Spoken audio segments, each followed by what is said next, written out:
السلام عليكم ورحمة الله وبركاته. إن الحمد لله نحمده ونستعينه ونستغفره ونعوذ بالله من شرور أنفسنا ومن سيئات أعمالنا. من يهده الله فلا مضل له ومن يضلل فلا هادي له. وأشهد أن لا إله إلا الله وحده لا شريك له وأشهد أن محمدا عبده ورسوله صلى الله تعالى عليه وعلى آله وصحبه وسلم تسليما كثيرا. أما بعد فقد قال الإمام البخاري رحمه الله تعالى باب التصاوير. قال حدثنا آدم قال حدثنا ابن أبي ذئب عن الزهري عن عبيد الله بن عبد الله بن عتبان بن عباس رضي الله تعالى عنهما عن أبي طلحة رضي الله عنهم قال قال النبي صلى الله عليه وسلم لا تدخل الملائكة بيتا فيه كلب ولا تصاوير. সম্মানিত ভাতৃমণ্ডলী, আল্লাহ রাব্বুল আলামিনের প্রশংসা এবং প্রিয় নবী সাল্লাল্লাহু আলাইহি সাল্লামের উপর সালাতু সালামের পর আজ সোমবার 17 জমাদাস সানি 1447 হিজরি মোতাবেক 8 ডিসেম্বর 2025 আমাদের ধারাবাহিক আলোচনা সহিহুল বুখারীর পোশাক পর্ব। এই পোশাক পর্বে আনুষঙ্গিক কিছু অধ্যায় এসেছে। তার একটি হচ্ছে ছবি অঙ্কন বা ছবি নির্মাণ করা, প্রতিমূর্তি নির্মাণ করা, এক কথায় ছবির হুকুম। এতে অনেকগুলি হাদিস এবং অনেকগুলি পর্ব এসেছে, যাতে বিভিন্ন দিক নিয়ে আলোচনা হয়েছে। তো আজকে থেকে ওই সব হাদিসগুলি আমাদের শুরু হবে যাতে ছবির কথা রয়েছে। তো আগে দেখা যাক কিছু হাদিস, আর তারপরে ছবি বলতে কোন ছবি সর্বসম্মতিক্রমে হারাম আর কোন ছবিগুলিতে দ্বিমত রয়েছে। কেউ বলেছে যে এগুলি হালাল জায়েজ, এগুলো ছবি, ওই ছবি না, হারাম ছবি নয়। এইসব বিষয়গুলি ইনশাআল্লাহ তাআলা বিস্তারিত আসবে। তো প্রথম আজকের অধ্যায় হচ্ছে অধ্যায় নম্বর 88 ইমাম বুখারী রাহিমাহুল্লাহর পোশাক পর্বের। আমাদের ধারাবাহিক পর্ব নম্বর হচ্ছে 15। এর আগে 14টি পর্ব পোশাকের ওপর হয়ে গেছে। হাদিস নম্বর 5949 বলছেন, হাদিসের বর্ণনাকারী প্রখ্যাত সাহাবী আব্দুল্লাহ বিন আব্বাস রাদিয়াল্লাহু তাআলা আনহুমা, তিনি বর্ণনা করেছেন আবু তালহা আনসারী রাদিয়াল্লাহু তাআলা আনহু থেকে, একজন সাহাবী আর একজন সাহাবী থেকে বর্ণনা করেছেন। এরকম বেশ কিছু হাদিস রয়েছে যে কোনো সাহাবী হয়তো সরাসরি রাসূলুল্লাহ সাল্লাল্লাহু আলাইহি ওয়াসাল্লাম থেকে বিষয়টি শোনেননি, পরোক্ষভাবে শুনেছেন কারো মাধ্যমে। তখন আমানতের দাবি হচ্ছে যে আপনি বিষয়টিকে উজ্জ্বল রাখবেন না, যাতে মানুষ ভুল না বোঝে যে আপনি হয়তো শুনেছেন, বরং ক্লিয়ার করে দেবেন এটা আমানত, যে আমি সরাসরি অমুকের কাছ থেকে শুনিনি, আমি অমুকের কাছ থেকে শুনেছি, অমুক অমুক থেকে বর্ণনা করেছে। আজকাল এই বিষয়ে ইমানের এত দুর্বলতা যে একটু উদাহরণ দিই। ধরেন আমার কাছ থেকে একটি মাসলা আপনি শোনেননি বা আপনারা শোনেননি, এমন একজন শুনেছেন যিনি আপনাদের কাছে গিয়ে বর্ণনা করেছেন, আর তারপরে তখন বর্ণনা করে দিলেন এটা শেখ বলেছেন, এটা শেখ বলেছেন। কথাটি সত্য, কিন্তু আপনার এইভাবে বলাটি আপনার আমানত খেয়ানত। কথা বুঝতে পারছেন? কথা সত্য না, যে কথা তো আমি বলেছি, সূক্ষ্ম কথা কিন্তু একবারে। আমি শেখের কাছ থেকে শুনেছি বলে তো আপনি মিথ্যুক হয়ে যেতেন, তাই না? ওটাও বলেননি, কিন্তু চাল্লাখারা এরকম করে। হ্যাঁ, আপনি শোনেননি, আপনি অন্যজনের মাধ্যমে আমার কথা শুনেছেন। তাহলে আপনি যদি বলেন যে আমি শেখের কাছ থেকে শুনেছি, তো কথাটি ডাহা মিথ্যা না? তাহলে তো মিথ্যা একবারে। কিন্তু আপনি মিথ্যাও বললেন না, কিন্তু আপনি একটু ধামা চাপা দিয়ে দিলেন, হ্যাঁ, যাতে আমার বাহাদুরি, আমার সিনিয়রিটি বহাল থাকে। কথা বলছেন না? কি বললেন? শেখ এই কথা বলেছেন। এখন যারা আপনার এই কথা শুনলেন তারা কি ভাববেন? শেখ এ কথা বলেছেন মানে উনি শেখ থেকে জেনেছেন সরাসরি, তাহলে এটাই না ভাববে? ওরা তো ভাববেও না যে কারো কাছে শুনেছি আর সে তাকে বলেছে যে শেখ বলেছেন, ভাববে? এতদূর কেউ ভাবতে যাবেন না। শেখ এ কথা বলেছেন, কথাটি সত্য, কিন্তু আপনি সরাসরি শেখ থেকে শোনেননি। তাহলে আপনার এইভাবে বলাটা জায়েজ না? ওটাই জায়েজ না। এটা কারণ আপনি শেখ শেখ বলেছেন, যদি সরাসরি শুনতেন তাহলে তো বিষয়টি নিশ্চিত। একটা হচ্ছে ডাইরেক্ট আপনি শুনলেন, মাঝখানে কোনো গ্যাপ নেই, সরাসরি আপনি শুনেছেন। আপনার শোনা যদি ঠিক থাকে আর বোঝা ঠিক থাকে তো কথা ঠিক, যে আমারই কথা সেটি, দেখ না, আমারই ফতুয়া বা আমারই মশলা সেটি। কিন্তু যার কাছ থেকে ভায়া হয়ে শুনেছেন আপনি, উনি বলেছেন, শেখ বলেছেন, শেখের কাছ থেকে আমি শুনেছি, হতে পারে সে স্মৃতিশক্তির দিক থেকে দুর্বল, সে বিষয়টি আমি যেভাবে বলেছি সেভাবে বুঝেনি, সে তিলকে তাল করেছে, নয়কে ছয় করেছে, কথা বোঝা গেছে, দিয়ে আপনাকে বয়ান করে শেখ বলেছেন, তো কথাটি মিথ্যে হয়ে গেল না আমার নামে? হ্যাঁ, এইভাবে কিন্তু অনেক হাদিস দুর্বল হয়ে যায়।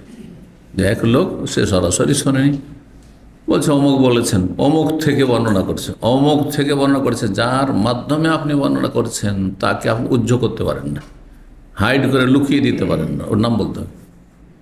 তাহলে মানুষরা বুঝবে যে আপনি শুনেছেন হুমায়ুন সাহেবের কাছ থেকে।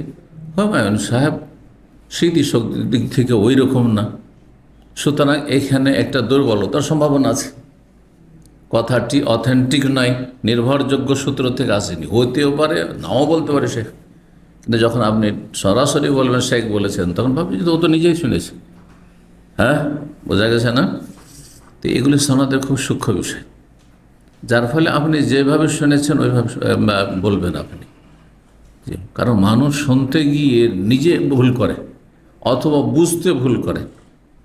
এর বাস্তব প্রমাণ অনেকবার একটু উদাহরণ দিয়েছি, যে আল খবর থেকে মাসিক মদিনাতে অথবা আরেকটি কোনো ম্যাগাজিন পত্রিকাতে, মাসিক পত্রিকাতে একজন প্রশ্ন করছে, ওদের ফতোয়া থাকে না? হ্যাঁ, ফতোয়া থাকে, ওদের এতে ফতোয়া থাকে, কিন্তু ওরা হাদিস কোরআন দিয়ে ফতোয়া দেন, ওরা ফতোয়া দেয় ফেকার কিতাবে আছে, হেদায়তে আছে, তো ফতোয়া আলমগিরিতে আছে, অমুক ফতোয়ার কিতাব, ওদের ওগুলি ফতোয়া। তাই একজন ব্যক্তি খবর থেকে জিজ্ঞেস করছিল, আমি অমুক আল খবর থেকে, আজকে তো 25 বছর আগের কথা হচ্ছে, প্রথম তখন প্রথম কেউ গণতন্ত্র সম্পর্কে জিজ্ঞাসা করেছে, তখন আমি বলেছি গণতন্ত্র হারাম, গণতন্ত্র হারাম, বা গণতন্ত্রের রাজনীতি হারাম। বুঝা গেছে? আমি বলেছি এটা। কিন্তু ও প্রশ্নকারী কি বলছে, যে দাম্মামে একজন শেখ আছেন বা এসছেন, কয়েক বছর হয়েছিল, শেখ আছেন, উনি বলছেন যে ইসলামের রাজনীতি করা হারাম। রাজনীতি করা, রাজনীতি আর গণতন্ত্র কি এক নাকি? আপনারা গণতন্ত্রের কুফরি রাজনীতি করছেন, সেই জন্য হারাম, কিন্তু ইসলামের রাজনীতি করেন। ইসলামের রাজনীতি যেমন আবু বকর করেছেন, ওমর করেছেন, ওসমান করেছেন, আলী করেছেন, তাই না? এমনকি খলিফা মাউইয়া করেছেন, ওই রকম রাজনীতি করেন। রাজনীতি মানে কি? হ্যাঁ, রাজত্বের নীতি, দেশ চালাবার নীতি, দেশ কেমন করে চালিতে হবে এর নীতি শিখা। এর নীতি কোরআন থেকে শিখতে হবে, হাদিস থেকে শিখতে হবে, না কাফের আব্রাহাম লিঙ্কনের গণতন্ত্র নিয়ে আসতে হবে। যে আমি যদি একটা কথা বলি আর আপনারা সব বলে যান না এইটা নয় এইটা, তো গণতন্ত্রে আপনারা জিততে গেলেন, আমি হেরে গেলাম, এটা না গণতন্ত্র? ধরেন এখানে একজনকে আমরা আমির নির্বাচন, ভলেন্টিয়ারদের প্রধান নির্বাচন করবো, ধরেন একটা উদাহরণ দিই। আমি বললাম যে আমি চাই আবুল কাসিমকে, ঠিক আছে, আর বলছেন না আমরা কিন্তু এটা সমর্থন করি না, আমরা সবাই চাই মোবারককে, তাহলে আমি ফেল, হ্যাঁ, আমার ক্যান্ডিডেট ফেল আর আপনাদের ক্যান্ডিডেট পাস। চিন্তা করুন আপনি, আল্লাহর দুশ্মন আল্লাহর দোস্ত সমান না? কাফের আর মুসলিম সমান না? এতে গণতন্ত্রে বলছি, গণতন্ত্রে আমার ভোটের অধিকার যতটা একটা অমুসলিমের ভোটের অধিকার। একটা কুখ্যাত ডাকাত, সন্ত্রাসী, খুনি, মস্তান, বেদিন, বিধর্মী, নাস্তিকের কথার মূল্য, ভোটের মূল্য যা, আমারও মূল্য যা। আমি বলেন তো দেখি, আল্লাহ কোরআনে বলছে জান্নাতি জাহান্নামী সমান না, আলো অন্ধকার সমান না, ঠিক না? জ্ঞানী আর মূর্খ সমান না। আর গণতন্ত্র বলছেন না সমান, শয়তানের বন্ধু আর আল্লাহর বন্ধু সমান, বুঝেছেন? ফেরাউন আর মুসা সমান। যদি মুসার যুগে, ফেরাউনের যুগে যদি এই ইলেকশন থাকতো, তাহলে ফেরাউনের ভোট আর মুসার ভোট সমান। এটাও বুঝে আসে না? তাহলে এই বিষয়গুলি বুঝে নেওয়ার পরে কোনো মুসলিম গণতন্ত্রকে সমর্থন করতেই পারে না যদি মুসলিম হয়, আর নাহলে সে মুসলিম থাকতে পারে না। এছাড়া গণতন্ত্রের আরো বহু ইসলাম বিরোধী দিক আছে, এটা তো একটা দিক বললাম। ক্ষমতার উৎস গণতন্ত্রে জনগণ, মানে আপনারা যা করবেন তাই। আর ইসলাম বলছে আল্লাহর হুকুম যেটা সেটাই স্বীকৃত। এই জন্য পার্লামেন্টে বিল পাস করতে হয়। ইসলামের বিরুদ্ধে বিল পাস হচ্ছে, তাই না? ইসলামের বিরুদ্ধে বিল পাস হচ্ছে। বিল পাস হচ্ছে যে নারী পুরুষ সমান ধারণ। কোরআন বলছে নারী পুরুষ সমান না, আর বিল পাস হচ্ছে স্পষ্ট ইসলাম বিরোধী বহু বিল পাস হচ্ছে বিভিন্ন দেশের পার্লামেন্টে। হচ্ছে না? হচ্ছে না? পার্লামেন্টে পাঠিয়ে দিয়েছেন, ওদের অধিকার হয়ে গেছে আইন রচনা করে। না, আমাদের আইন রচনা কোনো অধিকার নেই। আমাদের কাজ হচ্ছে আল্লাহ এবং রসুলের কথা বাস্তবায়ন করা। আমাদের বিধান কোরআন হাদিসে ওহীতে আছে, ওইটাই পালন করতে হবে। আমাদের পালন করা ছাড়া আমাদের কোনো ক্ষমতা নেই যে আমরা আইন বিধান রচনা করব, হুকুম আহকাম রচনা করব, না, কোনো অধিকার নেই। এইভাবে এক এক করে যদি গণতন্ত্রের ইসলাম বিরোধী দিক বলেন তো অনেকগুলি রয়েছে। জি, আল্লাহ হেফাজত করুক। আলহামদুলিল্লাহ রাব্বিল আলামিন। যারা বুঝতে পেরেছেন বলুন আলহামদুলিল্লাহ। আর যারা এখন কুফরিতন্ত্রে বিশ্বাসী, আদর্শ হিসেবে বিশ্বাসী, তাদের ঈমানের নবায়ন করা উচিত। বলছিলাম অধ্যায় নম্বর হচ্ছে 88, বাবু তাসাউর। এই অধ্যায় হচ্ছে কি সম্পর্কে? তাসওয়িরের বহুবচন তাসাউর, মানে ছবি সম্পর্কে। সূরাতুন মানে ছবি, আর তসবির মানে ছবি অঙ্কন করা, ছবি নির্মাণ করা বা প্রতিমূর্তি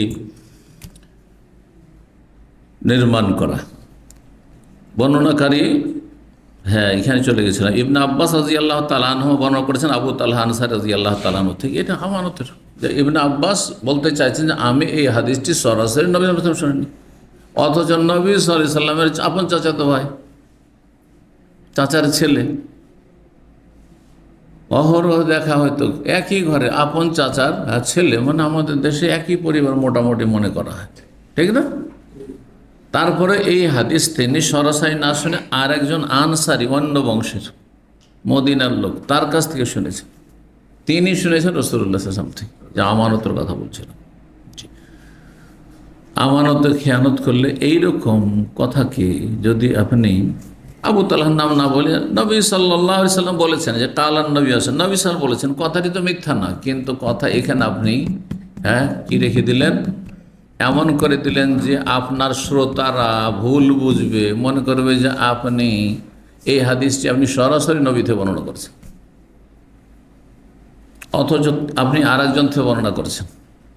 এখানে না হয় সাহাবিরা সবাই নির্ভরযোগ্য, কিন্তু ধরেন তাবা ওই যুগে তো জয়ীফ ব্যক্তিও ছিল, আর তারপরে মিথ্যুক ব্যক্তিও ছিল, যাদের কারণে জাল হাদিস হতো। অনেকে স্মৃতিশক্তির দিক থেকে দুর্বল ছিল, অনেকেই নয়কে ছয় করে দিত, মনে রাখতে পারতো না, কি বলা হলে কি করে দিল, কথা বুঝছেন? যেমন নয়কে ছয় করে দিল না ওখানে, ওই যে এর ফতোয়াতে আমি বললাম গণতন্ত্র ইসলামে নেই হারাম, আর বলে রাজনীতি হারাম। এটা হলো নয়কে ছয় করা। ছয় এইভাবে ছয় লেখাছে, উল্টে দেন, কি হয়ে যাবে? না, তো এই নয়কে ছয় করা, তিলকে তাল করা, কত অর্থ পাল্টে গেল। নবী সাল্লাল্লাহু আলাইহি ওয়াসাল্লাম বলেছেন লা তাদখুলুল মালাইকাতু বাইতান, ফেরেশতাগণ এমন কোন ঘরে প্রবেশ করবেন না। বাইতুন মানে ঘর, বাইতুন মানে বাড়ি। এমন কোন বাড়িতে, এমন ঘরে ফেরেশতা প্রবেশ করবেন না। কোন ফেরেশতা? রহমতের ফেরেশতা। কারণ যেসব ফেরেশতা আমল নামা লেখার জন্য নিযুক্ত আছে, ও যেখানে যাবেন সেখানে প্রবেশ করবে, নাহলে আপনার আমল কী করে লিখবে? ও তো গায়েব জানে না। কেন আপনার বাড়িতে এমন বাধা আছে, ফেরেশতা প্রবেশ বাধা আছে, আর যদি এই ফেরেশতা কেরামান কাতিবিন সম্মানিত এইসব ফেরেশতা যারা লিখছে ওরা না প্রবেশ করে, তো জানবে কী করে যে আপনি গুনাহ করলেন না কি করলেন? ওরা প্রবেশ করবে তাহলে, ঠিক না? এইরকমই কেউ যদি বলে যে মালাকুল মত যে জান কবজ করবে, রুহ কবজ করবে, তো ফেরেশতা না? ওর নাম আজরাইল নয়, কিন্তু এটা বেদাতি নাম। আজরাইল বেদাতি নাম, ভালো করে শোনেন। আমাদের দেশের বক্তারা বেদাতি কথাবার্তা বলে, কোনো হাদিস, একটিও হাদিস আজরাইল বলে যে থাকে, ওদের জিজ্ঞাসা করবে। যে বক্তা বলবে আজরাইল, ওকে বলবে যে একটি হাদিস শুধু চেয়েছেন শেখ মতিউর রহমান, ওই হাদিসটি আমার কাছে পাঠিয়ে দেবেন, রেফারেন্স সহ, যে অমুক হাদিস আছে, এত নম্বর হাদিস, অথবা অমুক অধ্যায় আছে। কোন হাদিসের কিতাব, শুধু বুখারী না, বুখারী, মুসলিম, আবু দাউদ, নাসাই, তিরমিজি, ইবনে মাজাহ, মুসনাদ আহমদ, বাইহাকি, দারকুতনি, যত মুস্তাদরাক হাকিম, যত হাদিসের কিতাব, কোন একটা হাদিস নেই। আছে কোথায়? ইহুদি নাসারাদের কিতাবে আছে। আমি বিশ্বাস করবে তো, ওরা ইনজিল বিক্রি ধর্ম, বাইবেল তাতে আছে। তারা ধর্মকে বিকৃত করেছে, তার নবীকে, আল্লাহর বান্দাকে আল্লাহর পুত্র সাব্যস্ত করেছে। জি, ঈসা আলাইহিস সালাম আল্লাহর বান্দা এবং রসুল। খ্রিস্টানরা কি বলছে? আল্লাহর সন্তান। নাউযুবিল্লাহ, কুফর। তাদের ধর্মীয় পুস্তকে আছে, তাদের বাইবেলে আছে। তো বাইবেলের মতো বিকৃত পুস্তকে যদি আজরাইল নাম থাকে, সেটা একজন মুসলিমের জন্য বলা জায়েজ? মোটে জায়েজ নয়। আমাদের কাছে ওহী আছে, কোরআনে বা হাদিস। কোরআনে কারীম মালাকুল মউত কুরিয়া তাওয়াফাক মালাকুল মউতিল্লাযী ওয়াক্কালা বিকা, সূরা সাজদাতে আল্লাহ বলছে। হাদিসে মালাকুল মউত, মরণের ফেরেশতা, মরণের দায়িত্বশীল ফেরেশতা। উনি আসবেন না? বাড়িতে যদি কুকুর থাকে বা ছবি ঝোলানো থাকে, তাহলে মালাকুল মউত আসবে না, তাহলে তো মরণই আসবে না, তো কাজ হয়ে গেল, কিয়ামত পর্যন্ত বাঁচবে তাহলে, নাকি? এমন যদি হইতো তাহলে তো কাজই হয়ে যেত। অবশ্যই আসবে। রহমতের ফেরেশতা আসবেন না। যেসব ফেরেশতা বাড়িতে আসলে বাড়িতে রহমত হয়, বরকত হয়, শান্তি হয়, বাড়িতে সুখ শান্তি হয়, বাড়ির সদস্য যারা আছে, ছেলে মেয়ে, পরিবার, স্বামী স্ত্রী, এইসব হয়, সুখ শান্তি হয়, ওই সব ফেরেশতা আসবে না।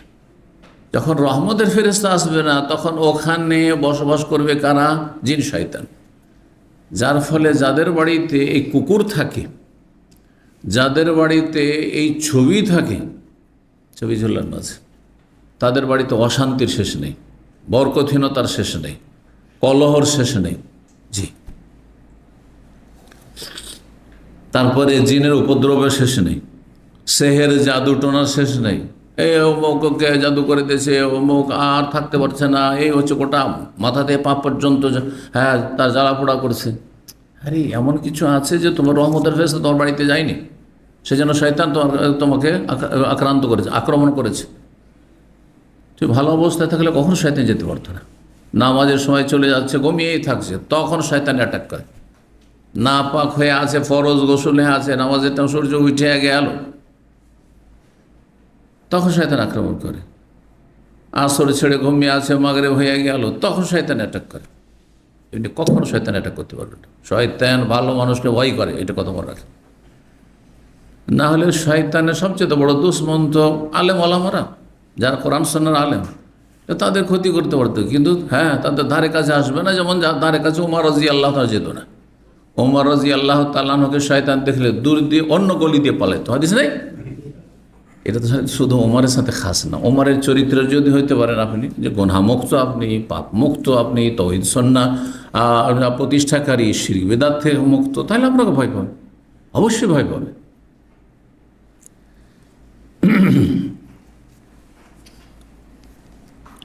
তো নবী সাল্লাল্লাহু আলাইহি ওয়াসাল্লাম, লা তাদখুলুল মালায়েকাতু বাইতান, ফেরেশতারা প্রবেশ করবেন এমন বাড়িতে, ফিহে কালবুন, যে বাড়িতে কুকুর রয়েছে, ওয়ালা তাসাউইর, আর ওই বাড়িতে প্রবেশ করবে না যে বাড়িতে ছবি রয়েছে, ছবি লটকানো রয়েছে, ঝুলানো রয়েছে, অথবা স্থাপন করা রয়েছে। কুকুর, কোন কুকুর? সব কুকুর? যেই কুকুর ইসলামে এলাও আছে, অনুমতি আছে, সেই কুকুর থাকলে অসুবিধা নেই। কোন কুকুরের অনুমতি আছে? যদি প্রশিক্ষণ প্রাপ্ত কুকুর হয়। সেই কুকুর আপনার বাড়ি ঘরের পাহারার জন্য ট্রেন করা, এমনি নয়। আমাদের দেশে এমনিও কুকুর চোর ডাকাত আসলে ঘেউ ঘেউ করে, এটা ওকে প্রশিক্ষণ দেওয়া আছে এই জন্য নয়, ওইটা অপরিচিত লোক দেখেছে সেই জন্য, বুঝছেন না? জন্য কুকুরের দেশে নতুন আমরা গিয়ে জুব্বা পরে মসজিদে গেলে কি যে বিপদ, ঘেউ ঘেউ শুরু করে। হ্যাঁ, যাওয়াই মুশকিল মসজিদে অনেক সময়।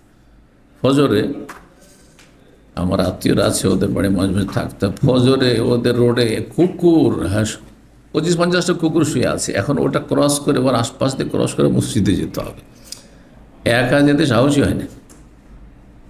হ্যাঁ, কারণ অপরিচিত লোক, আর স্থানীয় লোককে কুকুরগুলো চেনে,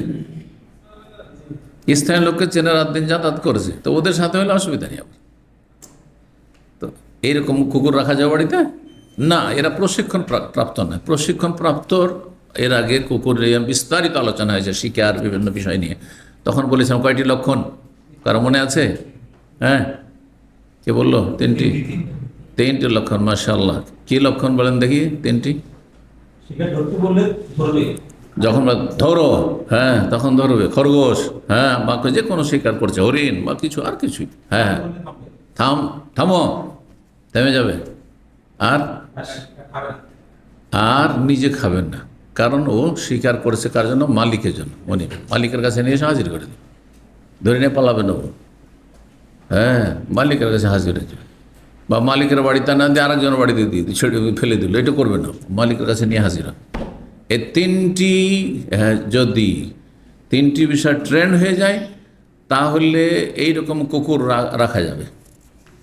এরকম সিআইডি কুকুরগুলো, এগুলো প্রশিক্ষণপ্রাপ্ত কুকুর। সিআইডি কুকুর জানেন? এয়ারপোর্টে কিন্তু সিআইডি কুকুর আছে, দেখেছেন কেউ? আমি দেখেছি এয়ারপোর্টে। তো সব এয়ারপোর্টে প্রায় থাকে শিকারি কুকুর, কারণ এর প্রয়োজন আছে। হিরোইন, গাঁজা নিয়ে আসছে, আরও কিছু নিয়ে আসছে, অস্ত্র নিয়ে কেউ আসছে, হ্যাঁ, বা কিছু, ও কুকুর আপনার সিআইডির কাজ করবে। হ্যাঁ, তো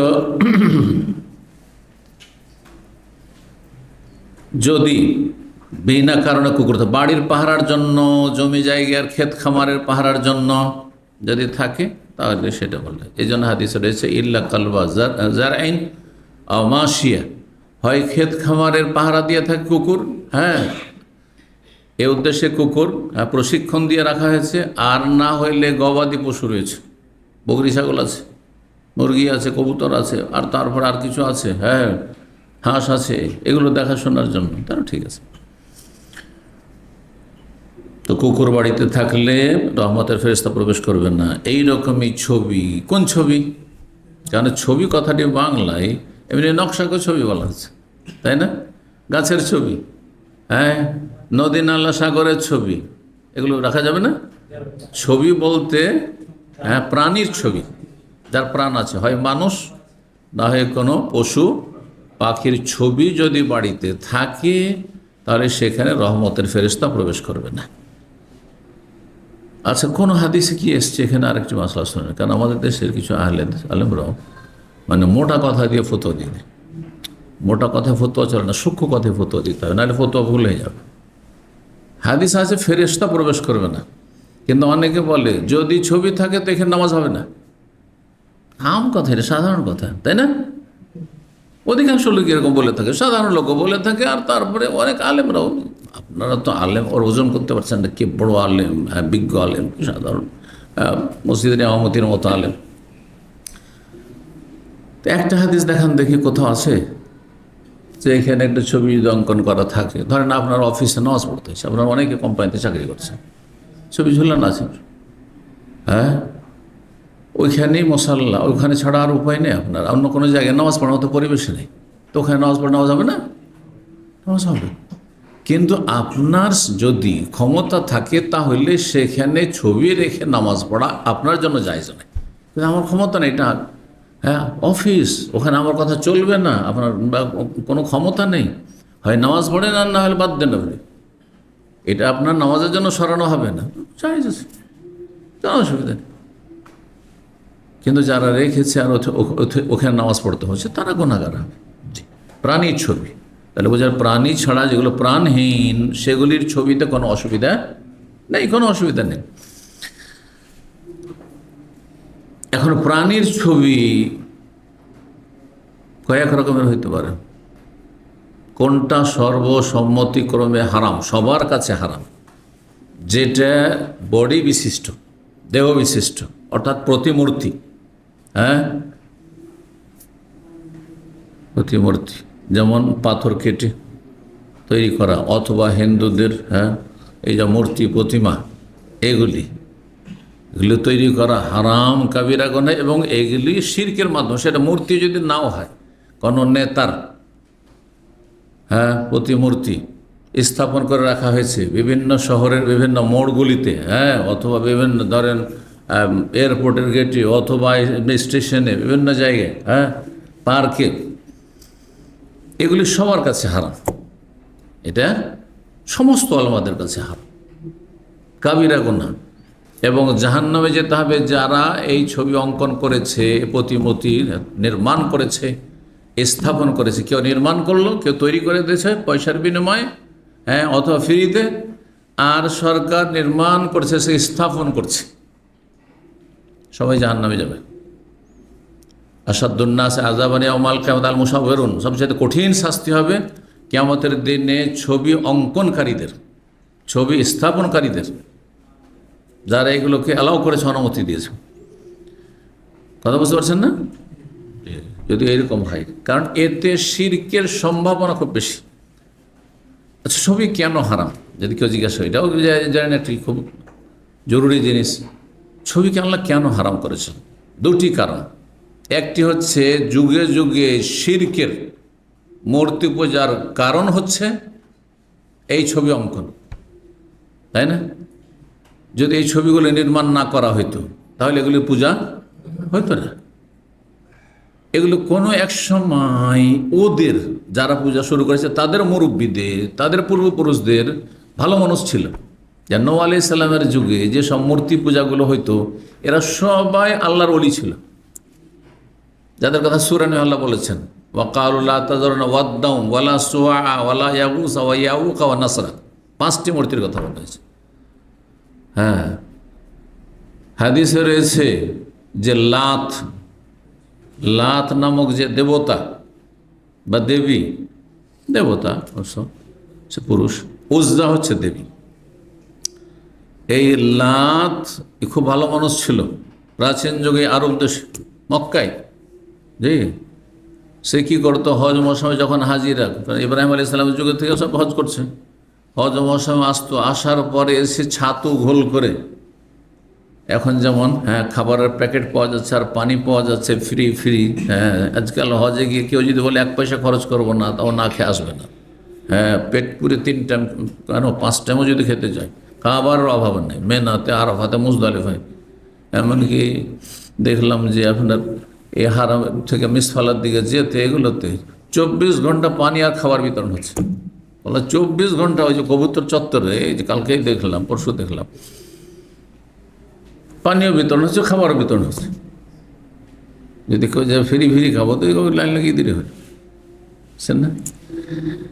তখনকার যুগে ছাতুটাই ছিল, আমরাই তো ছাতু খেয়েছি সকালে কয়েক মাস ধরে শুধু ছাতুর নাস্তায় চলেছে। লজিং থাকলো, আর তারপরে নিজের বাড়িতে থাকলো ছাতু, তখন জব হইতো, তখন গম হইতো, তারপরে বুটের ছাতু, তারপরে খেসারির ছাতু, আরও মসুরের ছাতু, কত রকমের ছাতু হইতো। এগুলো তো আমাদের যুগে ছিল বাল্য জীবনে। রুটি খুব কম, গম কম ছিল তখন। তো ছাতু শান্তোষণে ছাতুর গোল করে হাজিদেরকে পান করে, হাজিদের খেদমত করতো। কত ভালো মানুষ ছিল সে। যখন এই লোক মারা গেল, এত ভালো মানুষ, তখন এই মুশরিকরা ওর প্রতিমূর্তি তৈরি করে, মাটি দিয়ে পাথর দিয়ে তৈরি করে, আর তারপর তার পূজা শুরু করে দিল। যুগে যুগে পূজা শুরু হয়েছে 2 রকমভাবে। একটা হচ্ছে ছবি অঙ্কনের মাধ্যমে বা প্রতিমূর্তি স্থাপনের মাধ্যমে মূর্তি পূজা, আর একটা হচ্ছে মানুষ মারা গেলে তাকে শুইয়ে দিয়ে দাফন করার মাধ্যমে, কবরকে পাকা করে দেওয়া, কবরে ফুল চড়িয়ে দেওয়া, কবরে চাদর চড়িয়ে দেওয়া, আর কবরকে সজ্জিত করা, আর আলোকসজ্জা করা, আর আগরবাতি মোমবাতি লাইটিং করা, আর তারপরে তার গম্বুজ নির্মাণ করে দেওয়া, মাজার তৈরি করে দেওয়া। এই যে মাজার পূজা, দুটো একই রকমের, দুটোই বড় শিরক, দুটোই বড় কুফর। মুসলিমরা করলে সেটা ইসলাম হয় না, হিন্দুরা করলে, মূর্তি পূজা করলে কাফের হয়ে যায় আপনাদের কাছে। আর মুসলিমেরা মাজার পূজা করলে মুসলিম থাকে? কখনো থাকে না। সমান সমান অপরাধ, আল্লাহ সমান সমান অপরাধ। আপনার জন্য মূর্তি ভাঙা যদি ফরজ হয়, অন্যদের মূর্তি না, আপনার বাড়ির মূর্তি উনি হয়। ধরেন আপনি হিন্দু ছিলেন আপনি, আর আপনি গোটা পরিবারে মুসলমান হয়ে গেলেন, আপনার বাড়িতে মূর্তি আছে, তখন ভাঙা ফরজ, কারণ আপনার মূর্তি আছে। আপনি পরের মূর্তি ভাঙে ফাসাদ সৃষ্টি করবেন না, তার ধর্মীয় স্বাধীন আছে। এই বিষয়ে না বোঝার জন্য ফিতনা ফাসাদ লাগিয়ে দিচ্ছেন, না এটা জায়েজ নয়। কথা বলছেন কি না? আপনার বাড়িতে ডিশ ছিল, টিভি ছিল, আর নোংরামি হইতো, বা বাদ্যযন্ত্র ছিল, এইসব ছিল, আর আপনি তো করে ভালো মানুষ হয়ে গেলেন, তো আপনার বাদ্যযন্ত্রগুলো আপনি ভেঙে ফেলবেন, কারণ এগুলো দিয়ে হারাম হচ্ছে, এগুলো বিক্রি করা যাবে না। কিন্তু পাশের বাড়ির লোক ঢোল ঢাক বাজাচ্ছে, বাদ্যযন্ত্র চলছে, মিউজিক চলছে, আপনি বাড়িতে ঢুকে ভাঙতে পারবেন? হারাম হয়েছে, জায়েজ নয়। অন্যের মালিকানা, ও পাপ করেছে, আল্লাহর হিসাব নেবেন, আল্লাহ শাস্তি দেবেন, অথবা সরকারি পানিশমেন্ট দিতে পারবে, কিন্তু আপনার আমার অধিকার নেই। তো কি বলছিলাম, দুইভাবে কি শিরক হয়েছে। একটা শুইয়ে দিয়ে কবরে দাফন করে, যেটা কবর পূজা, মাজার পূজা, পীর পূজা, যে এরা আল্লাহর ওলিয়া আউলিয়া ছিল, এরাই দিতে পারে, অথচ লোকগুলো মরে গেছে। আব্দুল কাদের জিলানী মারা গেছে, খাজা মঈনুদ্দিন চিশতি মারা গেছে, শাহজালাল মারা গেছে, শাহপরান মারা গেছে, সবাই মারা গেছে, আপনিও মারা যাবেন, আমিও মারা যাব, এমনকি আম্বিয়া রাসূলগণও মারা গেছে। আল্লাহ ইন্নাকা মাইয়্যিতুন ওয়া ইন্নাহুম মাইয়্যিতুন, হে নবী তুমিও মরণশীল, মৃত মরবে, আর ওয়া ইন্নাহুম, তারাও মরবে, সবাই মরবে। আল্লাহ ছাড়া কেউ থাকবে না দুনিয়াতে, কেউ থাকার জন্য আসেনি। এই জন্য কবর পূজার মাধ্যমে শিরিক না শুরু হয়, কবর পাকা করতে কঠোরভাবে নিষেধ করেছেন। চুনকাম করতে নিষেধ করেছেন, তার উপরে কিছু লিখতে নিষেধ করেছেন, ইত্যাদি ইত্যাদি। ঘর তৈরি করতে নিষেধ করেছেন, গম্বুজ তৈরি করতে নিষেধ করেছেন, সব কিছু নিষেধ করেছেন। কবরকে 1 বিঘতের বেশি উঁচা করতেও নিষেধ করেছেন, সব নিষেধ, কবরের শিরকের ফিতনা থেকে বাঁচানোর জন্য। আর মূর্তির ফিতনা, মূর্তির শিরকের ফিতনা থেকে বাঁচানোর জন্য কি নিষেধ করেছেন? প্রাণীর ছবি অঙ্কন করা হারাম করেছেন, কঠিন শাস্তির কথা বলেছেন। তো ছবি অঙ্কন হারামের মূল কারণ হচ্ছে, এটি হচ্ছে শিরকের বড় একটা রাস্তা। যুগে যুগে মানুষ মূর্তি পূজার মাধ্যমে স্থায়ী জাহান্নামী হয়েছে, এদের জন্য কখনো জান্নাত নেই, যতই তারা ভালো কাজ করুক না কেন দুনিয়াতে। তাওহীদ যে হারিয়ে দিয়েছে, আল্লাহ ইলাহা ইল্লাল্লাহ হারিয়ে দিয়েছে, এক আল্লাহর জন্য ইবাদতকে সুনির্দিষ্ট করে, তার জন্য জান্নাতে কোনো অংশ নেই, কোনো অংশ নেই জান্নাতে। জি, যতই ভালো মানুষ হোক না কেন, অন্য অন্য ক্ষেত্রে সবচেয়ে বড় অপরাধ হচ্ছে শিরকের অপরাধ। এইরকমই যারা মাজারে সেজদা করে, সারা জীবন যদি তারা নামাজি হয়, রোজাদার হয়, প্রতি বছর হজ করে, উমরা করে, কখনো জান্নাত পাবে না মাজারে সেজদা করে, মাজার পূজা করে, মাজারে চাদর চড়িয়ে, মাজারে আপনার আশা করে যে এই গৌস কুতুব বলি আবদাল এসব দিতে পারে, কিচ্ছু দিতে পারে না, মারা গেছে তারা। আপনার কি এতটা বিবেক নেই যে আব্দুল কাদের জিলানী আর খাজা মঈনুদ্দিন চিশতির চাইতে বড় আবু হানিফা, শাফি, মালিক, আহমদ, তাদের কেন পূজা করেন না? তাদের চাইতে বড় আবু বকর, ওমর, ওসমান, আলী, তাই না? তাদের চাইতে বড় মোহাম্মদ রসুল্লাহ, ঈসা আলাইহিস সালাম, মুসা আলাইহিস সালাম, তো তাদের কবর পূজা করবেন নাকি? আবু হানিফার পূজা করবেন, সিজদা করবেন, শাফি, মালিক করবেন, ইমাম বুখারী করবেন। মুহাদ্দিসিনদের মধ্যে সবচেয়ে বড় মুহাদ্দিস ইমাম বুখারী, ইমাম বুখারীর মাজারে পূজা করবেন, যেমন জিলানীর করছেন, বড় পীর বানিয়ে দিয়েছেন, আর তাকে মনে করছে সব কিছু দিতে পারে। আউযু বিল্লাহ, বড় শিরক, বড় কুফরি। দ্বিতীয় কারণ ছবি অঙ্কন হারাম হওয়ার, যে এটি আল্লাহর সৃষ্টির সাথে সদৃশ্যতা, আল্লাহর সৃষ্টির নকল বের করা, নকল করা হারাম। আল্লাহর সৃষ্টির নকল করা হারাম।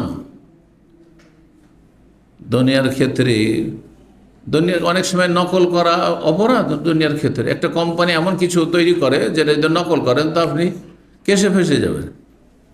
তাহলে আল্লাহর ইবাদত বন্দেগীর ক্ষেত্রে, আল্লাহর সৃষ্টির ক্ষেত্রে, আল্লাহ মানুষকে যেভাবে সৃষ্টি করেছেন, তারপরে পশু পাখিকে যেভাবে সৃষ্টি, ওইভাবে আপনিও ছবি অঙ্কন করছেন, তাহলে আল্লাহর সৃষ্টির আপনি নকল করছেন, যেটি কাবিরা গুনাহ। এই দুটো কারণে ছবি হারাম। বলবেন না তো? ছবি হারামের দুটো কারণ, একটা হচ্ছে আল্লাহর সৃষ্টির সদৃশ্যতা নকল, আর একটি হচ্ছে শিরকের মুখ্য কারণ। এই যদি ছবি তৈরি না হইতো, মূর্তি নির্মাণ না করা হইতো, প্রতিমূর্তি এসব যদি না তৈরি করা হইতো, স্ট্যাচু না তৈরি করা হইতো, এই যেগুলো আপনার বিভিন্ন নেতা মাথাদের আপনার এই যে প্রতিমূর্তিগুলি স্থাপন করা হচ্ছে, এটা তো যুগের আবর্তন বিবর্তনে আজকে হয়তো পূজা হচ্ছে না, 50 বছর পর পূজা হয়ে যেতে পারে। কোনো বিচিত্র নেই যে 50 বছর পরে দেখেন গান্ধীর পূজা হচ্ছে, ওই রকমই শেখ মুজিবের ধরনের প্রতিমূর্তি তৈরি করা আছে, পূজা হইতে পারে। আজকে করছেন না, কালকে অতি ভক্তিতে পূজা শুরু করে দেবেন আপনি। জিয়াউর রহমানের প্রতিমূর্তি তৈরি করে রেখেছেন, আর তার 50 বছর পরে পূজা শুরু হয়ে যেতে পারে, হতে পারে না, পারে না।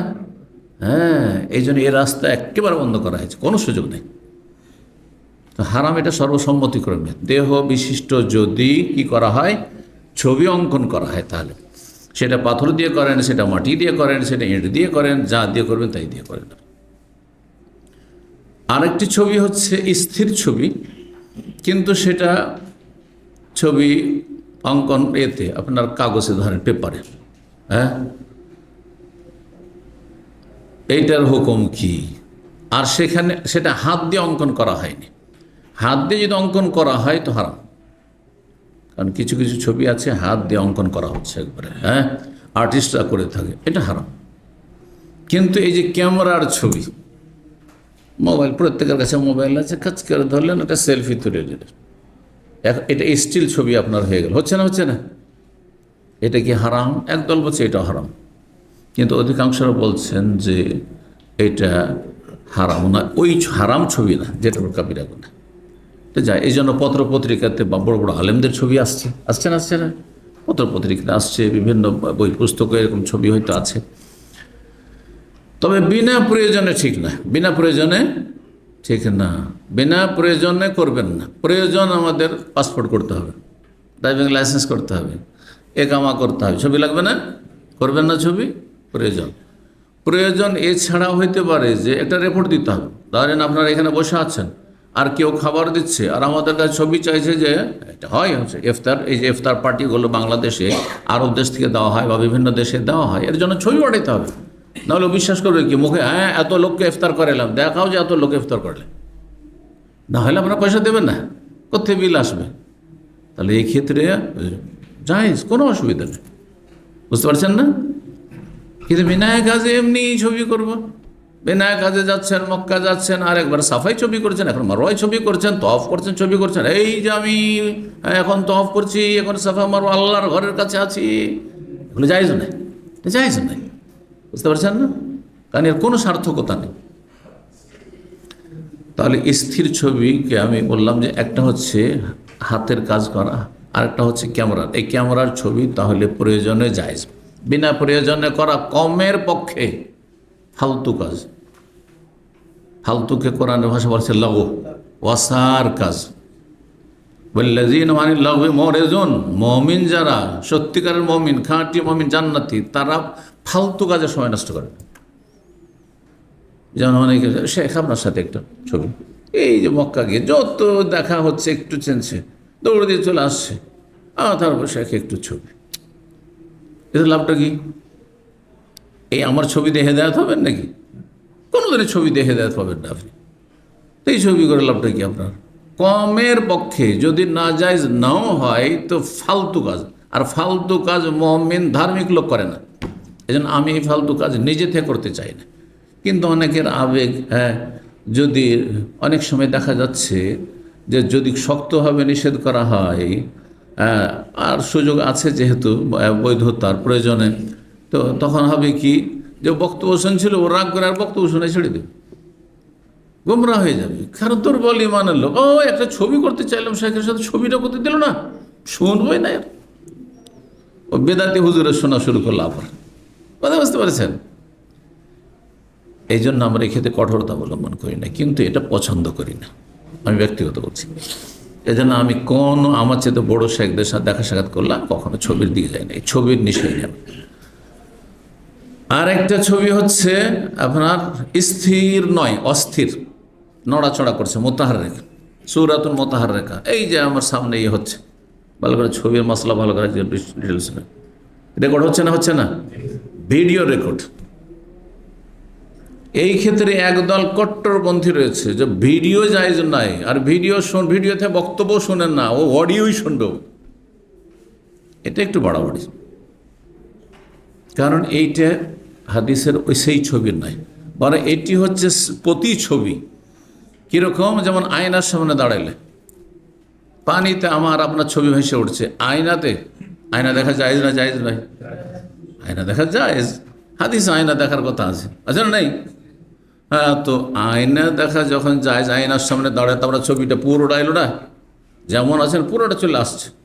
তো ঠিক ওই রকমই আমি যেন আয়নার সামনে আছে আর ওটা আমার রেকর্ড হচ্ছে, আর তারপরে কোনো দুনিয়াদারির জন্য রেকর্ড হচ্ছে না, এটা দিনের প্রচার প্রসারের জন্য রেকর্ড হচ্ছে। অধিকাংশ মানুষ এইটা যদি ভিডিও আলোচনা না হইতো, অডিও হইতো, তাহলে শুনতো না, অমনোযোগী হয়ে যেত। অডিও লেকচার চালিয়ে দিয়েছে, এইদিকে গল্প করতে আছে, কিন্তু ভিডিও দেখলে ওর তাসির আলাদা। সামনাসামনির মতো না হলেও সামনাসামনির কাছাকাছি অনেকের জন্য, যারা কাছাকাছি সরাসরি শুনতে পারে না, তারা ভিডিও আলোচনা থেকে সামনাসামনি দিন শিখার মতো করে উপকৃত হচ্ছে অনেকে। আপনাদের চাইতে বেশি উপকৃত হচ্ছে, প্রতিটা লেকচার তারা শুনছে সারা বিশ্ব থেকে, বুঝতে পারছেন না? কিন্তু ওইটা যদি অডিও করে দিতাম আর কঠোরতা অবলম্বন করতে না, ভিডিও না, তাহলে হয়তো অমনোযোগী, বেশিরভাগ অমনোযোগী হবে, শুনবে না। বুঝতে পারছেন? তো এটা জায়েজ রয়েছে। যেমন আপনার আয়নার সামনে দাঁড়ানো জায়েজ, হ্যাঁ, অস্থির আপনি আছেন যতক্ষণ দাঁড়িয়ে, ততক্ষণ আপনার ছবিটা ভাসছে আয়নার সামনে, যখন সরে গেলেন বাথরুমের ওখানে যাচ্ছেন না উজু করতে, সরে গেলেন আর নেই, ঠিক ওই রকম। আশা করি বিস্তারিত বুঝতে পেরেছেন, ঠিক না? জি।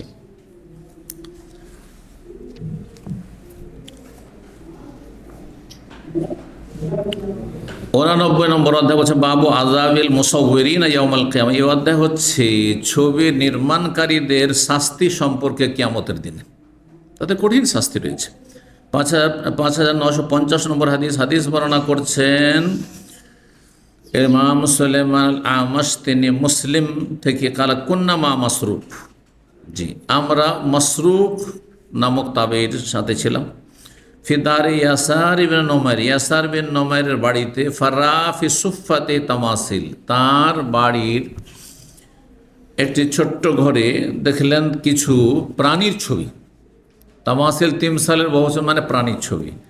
ফাকাল, তখন বললেন সামিয়তু আব্দুল্লাহ, আমি আব্দুল্লাহ মাসউদ রাদিয়াল্লাহু তাআলা আনহু থেকে তাকে বলতে শুনেছি কালা সামিয়তুন নবী, তিনি বলেন যে নবী সাল্লাল্লাহু আলাইহি ওয়াসাল্লাম বলেছেন ইয়াকুল ইন্না আশাদ্দান নাস আযাবান ইনদাল্লাহি ইয়াউমাল কিয়ামাত আল মুসাউবিরুন, নিশ্চয় আল্লাহর নিকট কঠিন শাস্তির অধিকারী, কঠিন শাস্তির যোগ্য কিয়ামতের দিনে কারা? আল মুসাউবিরুন, ছবি নির্মাণকারীরা বা ছবি অঙ্কনকারীরা, যারা ছবি অঙ্কন করে, হ্যাঁ, তাদের উপর কঠিন শাস্তি হবে। যারা হাতে ছবি অঙ্কন করে, আর্টিস্ট, আর প্রাণীর ছবি আর্ট করে, আর তারপরে যারা প্রতিমূর্তি তৈরি করে, বিশেষ করে সেটা মূর্তি, পূজার মূর্তি হোক বা এমনি নেতা মাথা বিশিষ্ট ব্যক্তি তার আপনার স্ট্যাচু তৈরি করলো, এদের জন্য কঠিন শাস্তি রয়েছে। বলে দিলাম যে কোনগুলি সর্বসম্মতিক্রমে হারাম, আর কোনটাতে ইখতিলাফ রয়েছে, আর কোনটা জায়েজ রয়েছে। জি। 5951 নম্বর হাদিস বর্ণনা করেছেন প্রখ্যাত তাবেঈন নাফি আব্দুল্লাহ বিন ওমর, আব্দুল্লাহ বিন ওমর রাদিয়াল্লাহু তাআলা, তিনি জানিয়েছেন তার ছাত্র এবং তার স্বাধীনকৃত দাস নাফেকে, আন্না রাসূলুল্লাহ রাসূলুল্লাহ বলেছেন ইন্নাল্লাযিনা ইয়াসনাউনা হাযিহিস সুওয়ার, নিশ্চয় যারা এই প্রাণীর ছবিগুলি অঙ্কন করে, প্রাণীর ছবি কি করে? অঙ্কন করে বা নির্মাণ করে, ইউআযাবুনা ইয়াউমাল কিয়ামা, তাদেরকে কিয়ামতের দিনে আযাব, শাস্তি দেওয়া হবে, আল্লাহর আযাব হবে এদেরকে। ইউকালু লাহুম, তাদের কাফের মুশরিক হওয়ার জন্য আযাব না, তারা মুসলিম হইলো আযাব হবে তাদের, না হলে বলতো তারা কাফের সেজন্য আযাব হবে, তারা মুশরিক শিরিক করেছিল সেই জন্য আযাব হতো, বলা হয়নি কিসের জন্য আযাব হচ্ছে? তারা ছবি অঙ্কন করতো সেই জন্য। ইউকালুল লাহুম, তাদেরকে বলা হবে আহইউ মা খালাকতুম, তোমরা প্রাণ দাও যা কিছু তোমরা তৈরি করেছো। খালাকতুম মানে সৃষ্টি নয়, কারণ আল্লাহ করলে সৃষ্টি, মানুষ তার সৃষ্টি করতে পারে না। তোমরা যে ছবি নির্মাণ করেছো, অঙ্কন করেছো, সেগুলিতে কি দাও? হ্যাঁ, প্রাণ দাও, যেমন আমি আল্লাহ রব্বুল আলামিন মানুষের ছবি অঙ্কন করেছি, হ্যাঁ, আর তারপরে তো প্রাণ দিয়েছি, রুহ দিয়েছি, তো রুহ দাও। আর রুহ দিতেও পারবে না, আর শাস্তিও বন্ধ হবে না, শাস্তি চলতে থাকবে। আসছে হাদিস, চলতে থাকবে। 90 নম্বর অধ্যায় বলছেন বাবু নকদিস সোয়ার। এই অধ্যায় হচ্ছে প্রাণীর ছবিগুলি ভেঙে ফেলা বা নষ্ট করে দেওয়া। তাহলে যদি প্রাণীর ছবি বিনা কাজে থাকে তাহলে সেগুলো নষ্ট করে দেবেন, নষ্ট করে দেবে। বিনা কাজে আপনার অ্যালবাম তৈরি করে রেখে ছবি সেইটির জন্য এগুলো জায়েজ নাই। এটাও একটা জিনিস। এই যেগুলো আপনার কি বলছে স্টুডিও, তাই না, স্টুডিওতে কিছু প্রয়োজনীয় ছবি তৈরি করা হচ্ছে, যেমন কি বিভিন্ন আপনার ডকুমেন্ট তৈরির জন্য যে ছবিগুলো আমাদের লাগছে সেগুলোর জন্য তাদের কাছে যেতে হচ্ছে বা কিছু, এখন যদিও অনেকে যাচ্ছে না। তো এতটুকু তো ঠিক আছে, কিন্তু হ্যাঁ, স্বামী স্ত্রী আসলো, হ্যাঁ, বা দুই বন্ধু আসলো, আর তারপরে গোটা দেহের ছবি তৈরি করে কিছু জন স্মৃতি হয়ে থাকবে, আর তারপরে অ্যালবাম তৈরি করলো, অ্যালবামে রাখলো। এগুলি হারাম, এগুলো জায়েজ না। এতে কোন মাসলাহাত আছে, কোন ফায়দা আছে? কিসের জন্য রাখছেন আপনি? জি, যেমনটা বললাম, এই ক্ষেত্রে যদি কোনো জায়গায় রিপোর্ট দেওয়ার জন্য প্রয়োজন হয় তখন করবেন, নাহলে এমনি শখ করা ছবি করে রাখবেন না আপনি। হ্যাঁ, যে আমি বাপদাদার ছবি, আমার আব্বা মারা গেছেন, আমার আম্মা মারা গেছেন, আমার দাদা মারা গেছেন, সেই ছবিগুলো আমি অ্যালবাম করে রেখেছি, মাঝে মাঝে দেখি, তাদের কথা মনে হয় না, এগুলো যাইছে না। এটা শিরকের কারণ। কারণ এই করে একটা হচ্ছে শিরকের কারণ, যে অতি ভক্তি, বিশেষ করে ধার্মিক লোকদের ক্ষেত্রে শিরকের কারণ। হয়তো আপনার বাবা সাধারণ মানুষ, তো ওই ক্ষেত্রে কিন্তু শিরকের সম্ভাবনা কম। কিন্তু যারা পরেশগার লোক, যারা আলেম, আপনি খুবই ভালোবাসতেন এবং খুব ভালো মানুষ মনে করতেন, তার ছবিটাকে আপনি সুরক্ষিত করে অ্যালবামে রেখেছেন, আস্তে ধীরে আপনি তাকে কি করতে লাগলেন, ওই হিন্দুদের প্রণাম করার মতো লাগলেন, আর বুকে লাগাইতে লাগলেন। এভাবে শিরক শুরু হতে পারে। জি, জায়েজ না এই জন্য ছবি সংরক্ষণ করে রাখা। আচ্ছা, নিজের বাপ মা, দাদাদের, নানা নানি বা নিজের ছেলে মারা গেছে, এই যে ছবিগুলো রাখা, এগুলো মারা যাওয়ার পরে ছবি রাখলে ওরা আর একটা ক্ষতির দিক রয়েছে। সেটা হচ্ছে শোককে জাগিয়ে তোলা। আর ইসলামের শোককে জাগিয়ে তোলা হারাম, জায়েজ না। শোককে দমন করতে হবে। 3 দিনের মধ্যে আপনি শোককে দূর করে দেন, দুঃখ কষ্ট দূর করে দেন, আর তারপরে স্বাভাবিক কাজকর্মে লেগে যান আপনি। বোঝা গেছে না? কারো উপর 3 দিনের বেশি শোক করা জায়েজ না, হাদিস আছে না? আর আপনি এই ছবি রেখে দিবেন, আর মাঝে মাঝে দেখবেন, উফ, আমার আম্মা খুব ভালোবাসতাম, যখনই দেখেন কেঁদে ফেলছেন আপনি। হারাম কাজ করছেন আপনি, হারাম কাজ করছেন আপনি। বলছে ওনাকে দেখলে একটু তখন আমার মনে হয়, তখন দোয়া করি। তো ছবি দেখে আপনাকে দোয়া করতে হবে?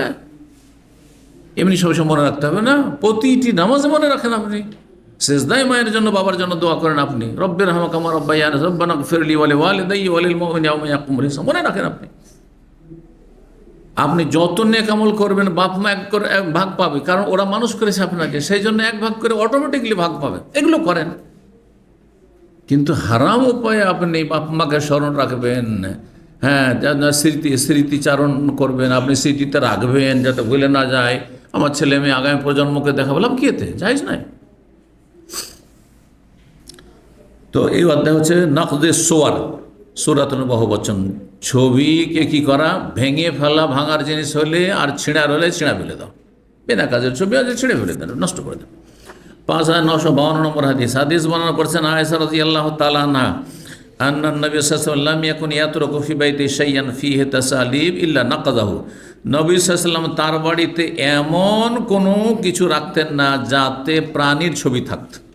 যদি প্রাণীর ছবি থাকতো কোনো কিছুতে, ইল্লা নাকাদাহু, সেটাকে ভেঙে ফেলতেন বা ছিঁড়ে ফেলতেন। ধরুন কাপড় নিয়ে আসা হয়েছে, আর কাপড়ে প্রাণীর ছবি আসে, তো কাপড়কে ছিঁড়ে ফেলতেন, নষ্ট করে দিত না, ঝুলিয়ে রাখা যাবে না। পর্দার কাপড়ে মানুষের ছবি অথবা পাখির ছবি, হ্যাঁ, অথবা কোনো পশুর ছবি না রাখা যাবে না। তাহলে সেটা হয় ছিঁড়ে ফেলে দিতে, নষ্ট করে দিতে হবে, না হলে আর একটা চলবে যেটা আসছে, সেটা হচ্ছে সেগুলি যদি কোনো বেডশিট করে দেন বা পা মোছা করে দেন, হ্যাঁ, তাহলে জায়েজ আছে। বালিশের কভার থাকলো অথবা আপনার বেডশিটে থাকলো আর তাতে প্রাণীর ছবি আছে, সেটা কোনো যাতে ঝুলিয়ে রাখা হয় না, পর্দায় ঝুলিয়ে রাখা জায়েজ নাই। হ্যাঁ, প্রাণীর ছবি বিশিষ্ট কাপড় যে হাদিসগুলো আসবে। কিন্তু নবী সাল্লাল্লাহু আলাইহি সাল্লামের সাহাবারা কী করেছেন, বা মা আয়েশা রাদিয়াল্লাহু তাআলা আনহা সেটা বালিশ বানিয়ে নিয়েছেন, অথবা আপনার বিছানার বেডশিট বানিয়ে নিয়েছেন, চাদর বানিয়ে নিয়েছেন, চাইছে। কিন্তু আপনি মার্কেট থেকে যখন কিনবেন দেখে শুনে আপনি কিনবেন না। আমি চলে এসছে কাপড়টা একেবারে নষ্ট না করে এটা অবমাননা করা অবস্থায় রাখা যাবে, সহজ ভাষায় সম্মানের সাথে রাখা যাবে না। আর ঝুলিয়ে রাখা মানে সম্মানের সাথে রাখা। কারো ছবি ঝুলিয়ে রাখা মানে কি, উনি সম্মানিত ব্যক্তি, হয় নেতা মাথা আর না হলে আমার প্রিয়জন, হ্যাঁ আমার ওস্তাদ, সেই জন্য রেখেছেন, এ জায়েজ নাই। কিন্তু হ্যাঁ, যদি কোনো মানুষের ছবি হয়, পশু পাখির ছবি হয়, আর আপনার বিছানা বিছা আছে, তার উপরে ঘুমাচ্ছেন, তারপরে শুয়ে থাকছেন, অবমাননা করা অবস্থায় রয়েছে, তো জায়েজ আছে, জিনিসটা নষ্ট না করে। এটা একটা মশলা মনে রাখছে। টুপিতে ছবি রাখা যাবে না, কাপড়ে ছবি রাখা যাবে না, কিন্তু বেডশিটে রাখা যাবে, বুঝতে পারছেন?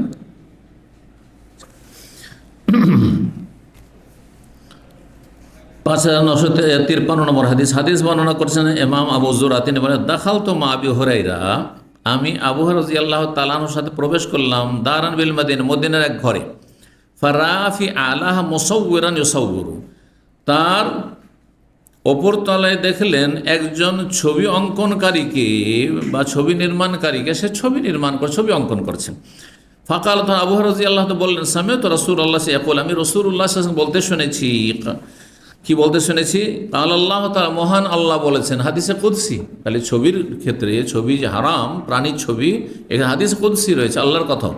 ওমান আযলাম মিম্মান যাহাবা ইয়াখলুকু কা খালকি, ওর চাইতে বড় জালেম কি আছে যে আমার সৃষ্টির মতো সে কি করতে গেল, সৃষ্টির নকল করতে গেল। আমি যেমনভাবে সৃষ্টি করেছি মানুষকে আর পশু পাখিকে, প্রাণীকে সৃষ্টি করেছি যেভাবে, আর যে আমি যে রূপ আকার আকৃতি দিয়েছি, সে আকার আকৃতি তৈরি করতে যারা যায়, ওর চাইতে বড় জালেম, অর্থাৎ ছবি অঙ্কনকারীদের চাইতে বড় জালেম আর কে হইতে পারে? ফালিয়াখলুকু হাব্বা, যদি ক্ষমতা থাকে তো একটা দানা সৃষ্টি করে দেখা। হ্যাঁ, একটা শস্য দানা, একটা চাল, একটা ধান, একটা গম, হ্যাঁ একটা জব, একটা কোনো ডাল তৈরি করে দেখা। ওয়ালিয়াখলুকু যাররাহ, আর যদি পারে তাহলে সৃষ্টি করে দিক।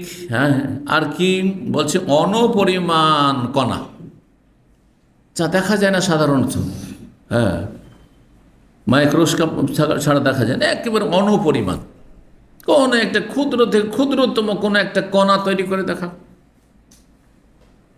রোদ্রের সময় যদি জানালা খোলা থাকে তাহলে মনে হচ্ছে জানলা দিয়ে ধুলো ধুলো ধুলো ভাব দেখে মনে হয় না, এগুলিকে বলা হয় যাররা। হ্যাঁ, অণুপরিমাণ এরকম কিছু তৈরি করুক, ক্ষমতা আছে কারো ক্ষমতা নেই সৃষ্টি কর, এরকম কিছু সৃষ্টি করা। সোম্মা দাবে তরে মাইন, তারপরে একটি পানির পাত্র নিয়ে ডাকলেন। ফাগাসাল, এর দুই হাত ধৌত করলেন। হাত্তা বলা, আবু হুরায়রার কথা আবার আসছে, তাহলে আল্লাহর কথা এখানে শেষ হয়ে গেল। ফালিয়াখলুকু হাব্বা, আল্লাহ হাসর মাঠে বলবেন যে একটা দানা গমের দানা, একটা শস্যের দানা সৃষ্টি করে দেখাও। তুমি মানুষের ছবি অঙ্কন করেছো, তুমি পশু পাখির ছবি অঙ্কন করেছো, একটা দানা সৃষ্টি করে দেখাও। অথবা একটা অণুপরিমাণ কোনো একটি কণা, ধূলি কণা তো সৃষ্টি করে দেখাও, এখন কত ক্ষমতা আছে। তারপরে আবু হুরায়রা রাদিয়াল্লাহু তাআলা আনহু পানির একটি পাত্র নিয়ে ডাকলেন আর দুই হাত ধৌত করলেন, ধোয়ার পরে উজু করলেন। উজু করতে হাত্তা বালাগা ইবতাহু, উজু করতে গিয়ে হাত ধুইতে গিয়ে এবার বগল পর্যন্ত ধুলেন। এইরকম আবু হুরায়রা রাদিয়াল্লাহু তাআলা আনহুর এইটি ফতোয়া ছিল, এই ফতোয়া ছিল। হ্যাঁ, সুন্নত কি? উজু থেকে হাত কত দূর ধুইতে হবে? কোনই পর্যন্ত না কোনই সহ? পর্যন্ত বলতে অনেক সময় মানুষ ভুল বুঝতে পারে যে এটুকু না ধুলে চলবে, পর্যন্ত তো হয়ে গেল, এখানে পর্যন্ত হইলে না, এটা সহ দিতে হবে। হ্যাঁ, এই হাঁটি সহ দিতে হবে, কথা বোঝা যায় না? কোনই হচ্ছে এটি, এই যে হাঁটি সহ দিতে হবে। কিন্তু কেউ যদি এখানে পর্যন্ত হয় যে ভালো করে দেবো যাতে চমকটা লম্বা হয়, তা আবু হুরায়রা রাদিয়াল্লাহু তাআলা আনহুর এটি ভুল ফতোয়া ছিল, ওনার ইজতিহাদ ছিল। তাহলে সাহাবীও কেউ ভুলের ঊর্ধ্বে না, যদিও তাদের সামান্য ভুল ছিল, তো সাহাবি যদি এত বড় বিশিষ্ট সাহাবি, তাও কোন সাহাবি যার সবচেয়ে বেশি হাদিস মুখস্থ ছিল? আবু হুরায়রা রাদিয়াল্লাহু 5000-এর বেশি হাদিস মুখস্থ ছিল। এত হাদিস কোনো সাহাবি মুখস্থ ছিল না। তিনি তার ইজতিহাদ কি ছিল যে নবী সাল্লাল্লাহু আলাইহি ওয়াসাল্লাম বলেছেন যে উযুর অঙ্গগুলি হাসরের মাঠে কি হবে? 5টি অঙ্গ চমকিবে, মুখমণ্ডল চমকিবে, 2 হাত চমকিবে, হ্যাঁ উজ্জ্বল, আর 2 পা চমকিবে।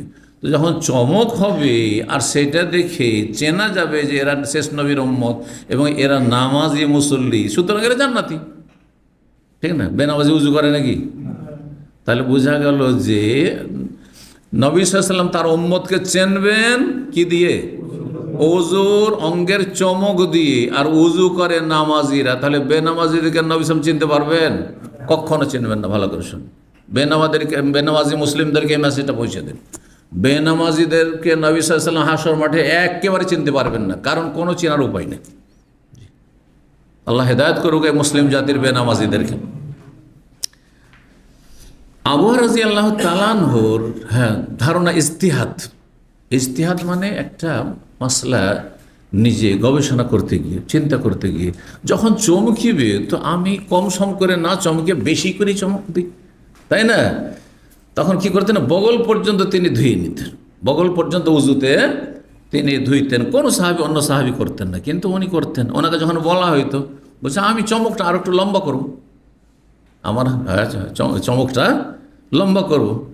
তাহলে পা কী করবেন? পাকে একবার কোমর পর্যন্ত ধন, তাহলে হ্যাঁ আরও চমকিবে বেশি? না, মোটেই না। কেউ যদি হাঁটু পর্যন্ত ধরে বাড়াবাড়ি হবে না? হ্যাঁ, টাকনা সহ ধুইতে হবে, কিন্তু হাঁটু পর্যন্ত যত টাইম উজু করবো হাঁটু পর্যন্ত ধৌত, তো সেটাও তো বেদাত হয়ে যাবে। বাড়াবার অধিকার নেই আর কমাবার অধিকার নেই। জি, তো সাহাবির যদি ভুল হয় তো আবু হানিফা, শাফি, মালিক আমাদের ভুল হইতে পারে না? তারা চিন্তা করেন, সাহাবি বড় না আবু হানিফা, শাফি, মালিক আহমদ বড়? সাহাবিরা বড়। সাহাবিরা সরাসরি নবী সাল্লাল্লাহু শিখেছেন। তো সাহাবি আবু হুরায়রা এত হাদিস আর সরাসরি নবী সাল্লাল্লাহু আলাইহি ওয়াসাল্লাম 24 ঘন্টা পড়ে থাকতেন। যতক্ষণ নবী সাল্লাল্লাহু আলাইহি ওয়াসাল্লাম মসজিদ নববীতে আছেন সব সময় তার সাথে পড়ে আছেন। আসহাবে সুফা, বাড়ি নাই, ঘর নাই, বউ নাই, কিচ্ছু ছিল না, বাচ্চাও ছিল না। না হলে 3-4 বছরে এত হাদিস মুখস্থ করতে হবে। মাত্র 3-4 বছর সময় পেয়েছেন।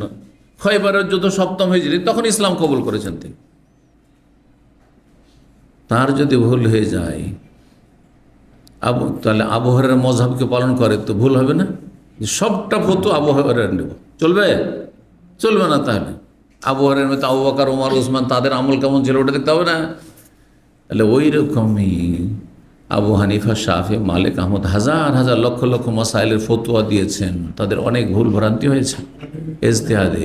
সুতরাং কোনো একটা মযহাব ফলো করবেন আর বলুন আমি একেবারে হেদায়েত পেয়ে গেছি, পুরো হেদায়েত পেলেন না। 4 মাযহাবের সমষ্টির মাধ্যমে, 4টার কম্বাইন্ডের মাধ্যমে যেটা বেশি সহি পালন করবেন এটা হচ্ছে ইসলাম। কারণ ইসলাম একটি না 4টি? ইসলাম একটি। এই 4টার মধ্যে ইসলাম আছে, কিন্তু 4টার প্রত্যেকটাতে আলাদা আলাদা ইসলাম, 4 ইসলাম আছে এমনটা নাই। লজিকটা ভালো করে বুঝবেন। 4টার মধ্যে ইসলাম আছে, মানে আবু হানিফা, শাফি, হানফি, শাফি, মালিক, হাম্বলি 4টা মযহাব মিলিয়ে যখন আপনি খাঁটিটা বের করবেন তখন ইসলাম খাঁটি পাবেন আপনি। কিন্তু 4-এর শুধু একটা, আমি হানফি, শাফি নয়, মালিকি না, হাম্বলি না। আরেকজন বলছে আমি শাফি, আমি হানফিও না, মালিকি না, হাম্বলি না। আরেকজন মালিকি বলছে আমি মালিকি, অন্য কিছু না। তো হাত ছেড়ে নামাজ পড়ে, হাত ছেড়েও ঠিক, আবার নাভির নিচেও ঠিক, আবার বুকের ওপরও ঠিক। শাফি মযহাবে বুকের ওপরে, হানফি মযহাব আর হাম্বলি মযহাবে একটু নিচে, হ্যাঁ, আর মালিকি মযহাবে সোজা ছেড়ে দাও, আফ্রিকানে ছেড়ে পড়ে না, বলছি সবই ঠিক না? না, এইটা নেই। ইসলাম যেহেতু একটি, সবই ঠিক নয়, একটা ঠিক, বাকিগুলো ভুল হয়েছে। এই ভুলটাকে সংশোধন করে নিতাম, এটা নাম হচ্ছে ইসলাম। তো হাদিসটা শেষ করে আবু হুরায়রা রাদিয়াল্লাহু তাআলা আনহু যখন বগল পর্যন্ত ধুয়ে ফেললেন তখন তার ছাত্র যে আবু যুরা বলে, আবু হুরায়রা, আবু হুরায়রা আশাইয়ুন সামিআতু মিন রাসূলিল্লাহ, আপনি কি রাসূলুল্লাহ সাল্লাল্লাহু আলাইহি ওয়াসাল্লাম এমনটা শুনেছেন যে বগল পর্যন্ত ধুইতে হবে উযুতে? তখন তিনি বললেন, এই কথা বললেন যে নবী সাল্লাল্লাহু আলাইহি ওয়াসাল্লাম, মানে তার বুঝ এটি নবী সাল্লাল্লাহু আলাইহি ওয়াসাল্লামের কথা নয়, কারণ রসুলের তো প্রমাণ নাই। তার বুঝ কি মুনতাহাল হিলিয়া, যতদূর পর্যন্ত অলংকার রাখা যায় ততদূর পর্যন্ত আমি ধোবো।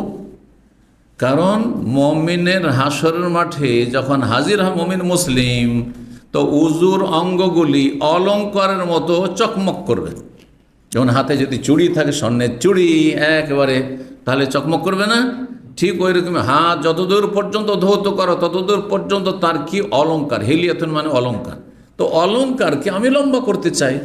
কেউ দুটো চুড়ি পরে থাকে আর কেউ একবারে এইখান পর্যন্ত চুড়ি পরে থাকে, তো ওই রকমই আমি এইখান পর্যন্ত একবারে কি করলাম, সাজলাম। মুনতাহাল হিলিয়া, অলংকার পরিধানের শেষ সীমানা পর্যন্ত আমি ধৌত করতে চাই, যাতে করে আমার চমকটা একবারে লম্বা হয়, এখান পর্যন্ত, বগল পর্যন্ত হয়।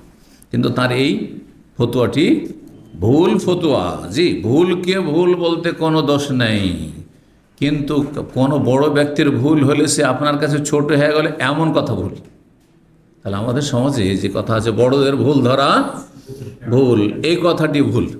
অনেক আগে প্রথম দিকে যখন আমার কাজ করতাম 99-2000 সাল, তখন বলেছি আমাদের সমাজের লোকেরা বড়দের ভুল ধরা ভুল, এটি ফার্সি থেকে এসছে। কিন্তু আমরা ফার্সি যেহেতু পড়েছি মাদ্রাসায়, খাতায় বুজুর্গান গ্রেফতান খাতা আসত, মানে বুজুর্গানের দিনের ভুল ধরা, এটি কি ভুল? হ্যাঁ, বাপের ভুল ধরা ভুল, মায়ের ভুল ধরা ভুল। তাহলে বাপ মা শিরক বেদাত করছে, করতে দেবেন নাকি? বাপ মা চুরি করছে, চুরি করতে দেবেন। বাপ মা সুদ খাচ্ছে, সুদ খেতে দেবেন, কারণ ভুল ধরাও ভুল, তাই না? না, এই জন্য বলেছি এই কথাটিও ভুল। যারা বলে যে বড়দের ভুল ধরা ভুল, এই কথাটিও ভুল, গুমরাহি। তবে ভুল ধরার নিয়ম আছে। ছোটদের ভুল ছোটদের মতো ধরবেন, বড়দের ভুল বড়দের মতো। কারো ভুল হওয়া তার মানে এই নয় যে আপনার কাছে সে একবারে ছোট হয়ে গেল। দেখতে হবে তার কতটা ভালো দিক আছে, আর সামান্য কিছু ভুল আছে। এই সামান্য পানিটাই যদি 1-2 ফোঁটা পেশাব পড়ে তাহলে নষ্ট। ওই রকমই যার কম এলেম আছে, মাত্র 2-4-5টা মাসলার এলেম আছে, 2-4-10টা সূরা মুখস্থ আছে, আর তাতেই ভুল, তাহলে সে অবশ্যই সাধারণ মানুষ, ঠিক না? কিন্তু সাগরে, আপনার এখানে সাগরের পাশে বাস করছেন, সাগরে যদি 50 ফোঁটাও পেশাব পড়ে থাকে তো পানি খারাপ হবে নাকি? কিছুই হবে না। ঠিক ওই রকমই বড় বড় ইমাম আবু হানিফা, শাফি, মালিক, আহমদ, আবু হুরায়রা সাগরের মতো। তো এই সাগরে যদি সামান্য কিছু ভুল থাকে, এলমের সাগরে, তো অসুবিধা নেই। আমি অনেক কথা বলছি, হাজার হাজার মশলা মশাইয়ের কথা বলছি, ওর মধ্যে 25-50টা যদি ভুল থাকে, এতে আমার মান ছোট হয় না। বুঝতে পেরেছেন? জি।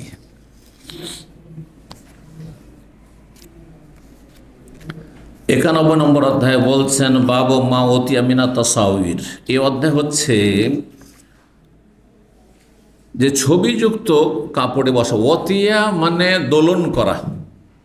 দোলন করা বুঝেন তো? পায়ে দোলে দেওয়া, বা আপনি বসে গেলেন তার উপর পাছা দিয়ে দোলে দিলেন, এটা হচ্ছে দোলন করা। তো বাবু মা ওতিয়া মিনা তাসাউর, ছবিযুক্ত কাপড়ে বসা বা কাপড় দিয়ে আসন তৈরি করা। যে কথাটা বলছিলাম, যে ছবিযুক্ত কাপড় আছে, ঝুলিয়ে রাখতে পারবেন না পর্দায়, অথবা দেয়ালকে সাজিয়ে রেখেছেন, গ্লাসকে সাজিয়ে গ্লাসে আপনি রেখেছেন ছবিযুক্ত কাপড়, এটা চলবে না। কিন্তু সেটা আপনি বিছানায় বিছিয়ে দিয়েছেন, অসুবিধা নেই। অথবা বাচ্চাদের কিছু খেলনা তৈরি করে দিয়েছেন, খেলছে, লাথি মারছে, এখান থেকে দিল ফুটবলের মতো, জায়েজ আছে, এটা জায়েজ আছে।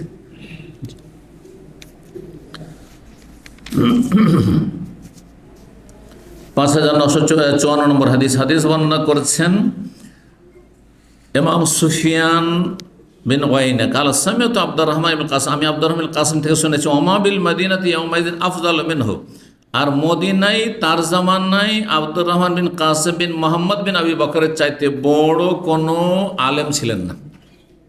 আব্দুর রহমান বিন কাসিম বিন মোহাম্মদ বিন আবি বকর, আবু বকরের ছেলের ছেলের ছেলে, বড় আলেম ছিলেন। কাসিম বিন মোহাম্মদ তার বাবা, তিনিও বড় ফকিহ আলেম ছিলেন। তবে বলছেন কালা সামিআতু আবি, তিনি বলেন আমি আমার আব্বা থেকে শুনেছি কাসিম বিন মোহাম্মদ। কালা সামিআতু আয়েশা, আর কাসিম বিন মোহাম্মদের ফুফু হচ্ছেন মোহাম্মদ বিন আবু বকর, আর আয়েশা বিনতে আবু বকর। তো ফুফু হচ্ছেন মা আয়েশা রাদিয়াল্লাহু তাআলা আনহা বলছেন, আমি শুনেছি মা আয়েশা রাদিয়াল্লাহু তাআলা আনহা থেকে, কাদেমা রাসূলুল্লাহ ফি মিন সাফারিন, একবার রাসূলুল্লাহ কোনো এক সফর থেকে বাড়িতে আসলেন। বাড়িতে এসে দেখছেন কি যে বাড়ির পর্দায় প্রাণীর ছবি আছে, আর মা আয়েশা রাদিয়াল্লাহু বাড়ির পর্দায় ওই প্রাণীর ছবি বিশিষ্ট পর্দা টাঙিয়ে রেখেছেন। ওয়াকাদ সাতারতু বিকরামিল্লি আলা সাহওয়াতিল্লি ফিহা তামাসিল, আর আমি টাঙিয়ে রেখেছিলাম, বলছেন যে আমি টাঙিয়ে রেখেছিলাম নকশি বা নকশাওয়ালা পাতলা কাপড়ের পর্দা। নকশাওয়ালা, আর নকশাগুলি কিসের ছিল? আপনার প্রাণীর নকশা ছিল। নকশাওয়ালা পাতলা কাপড়ের পর্দা আলা সাহওয়াতিল্লি, সাহওয়াতুন বলা হয় তাককে। তাক বুঝেন তো? আমাদের দেশে একসময় তাকের খুব প্রয়োজন হতো।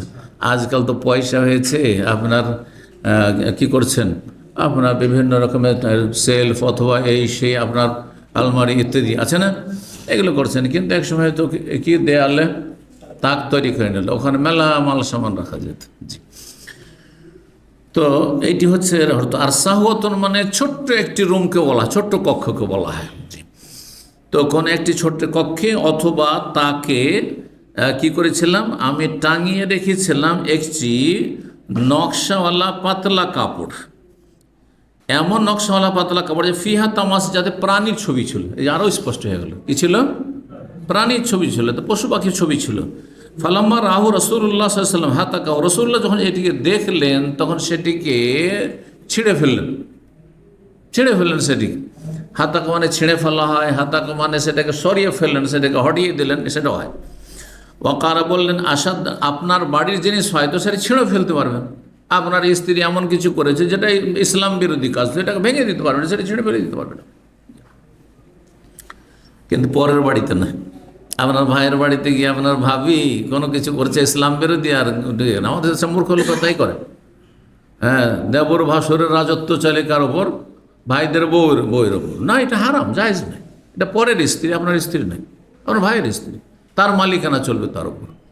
এইরকম আমাদের দেশে জাহেল মূর্খ শ্বশুর মনে করে যে আমার ছেলের বউ ওয়াইফ, আর সেখানে গিয়ে সে জুলম অত্যাচার করে। না, আপনার মুখে বলা ছাড়া এর অতিরিক্ত কোনো ক্ষমতা নেই। আমার ছেলের ওয়াইফের ওপর আমার বল প্রয়োগ করা জায়েজ নয়, হারাম। মাসলা শোনেন, এই মূর্খরা বৌমাকে পিটায়, আর কাপুরুষ তার স্ত্রীকে মারছে, তার মা তার বাবার চেয়ে আছে, তো কাপুরুষ এগুলো সব হিজড়া, এইসব। জি, দায়ুসেরা জায়েজে নয় যে আপনার সামনে আপনার অধীনস্থ ব্যক্তির ওপর কেউ জুলম অত্যাচার করবে অথবা হস্তক্ষেপ করবে, কোনো অধিকার নেই। মুখে বলবে, ছেলেকে বলবে যে এর পানিশমেন্ট কর, সেটা আলাদা কথা, বাইরের বিচার কর। ফালাম্মা রাহু রাসূলুল্লাহ সাল্লাল্লাহু আলাইহি ওয়াসাল্লাম, যখন দেখলেন তখন সেটাকে সরিয়ে দিলেন অথবা ছেড়ে ফেললেন। ওয়াকারা বলে, আসাদ্দুন নাসি আযাবান ইয়াউমাল কিয়ামাত আল্লাযীনা ইউযাহুনা বিখালকিল্লাহ, সবচেয়ে কঠিন শাস্তি আযাব হবে কিয়ামতের দিনে ওই সব লোকদেরকে যারা আল্লাহর সৃষ্টির নকল করে, আল্লাহর সৃষ্টির সদৃশ্যতা অবলম্বন করে, মানে নকল করে। আল্লাহ মানুষকে সৃষ্টি করেছেন, মানুষের রূপে ছবি অঙ্কন করছে, প্রতিমূর্তি তৈরি করছে, এই স্ট্যাচু তৈরি করছে, ভাস্কর্য তৈরি করছে। এগুলি, এই যে ভাস্কর্য, হারাম ভাস্কর্য, জি, যেগুলোর কথা বললাম।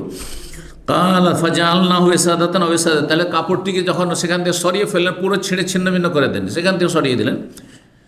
তো এই জন্য বলছেন যে সেটাকে তখন একটি অথবা দুটি বালিশ সেটা দিয়ে তৈরি করে নিলাম। তাহলে বোঝা গেল যে বালিশ জায়েজ রয়েছে, কারণ বালিশ কেউ সম্মানের জন্য রাখে না। বিছানায় তার মাথা রেখে শুয়ে থাকবেন, হেলান দিয়ে পেছনে ধরেন আসন আছে, সেখানে আছে, আর হেলান দিয়ে আছেন, জায়েজ আছে, যদিও তাতে প্রাণীর ছবি আছে, স্পষ্ট হাদিস। 5955 নম্বর হাদিস মারফু আয়েশা রাদিয়াল্লাহু তাআলা আনহা বলছেন, কাদিমান নবী সাল্লাল্লাহু আলাইহি ওয়াসাল্লাম মিন সাফারিন, কোন এক সফর থেকে নবী সাল্লাল্লাহু আলাইহি ওয়াসাল্লাম আসলেন।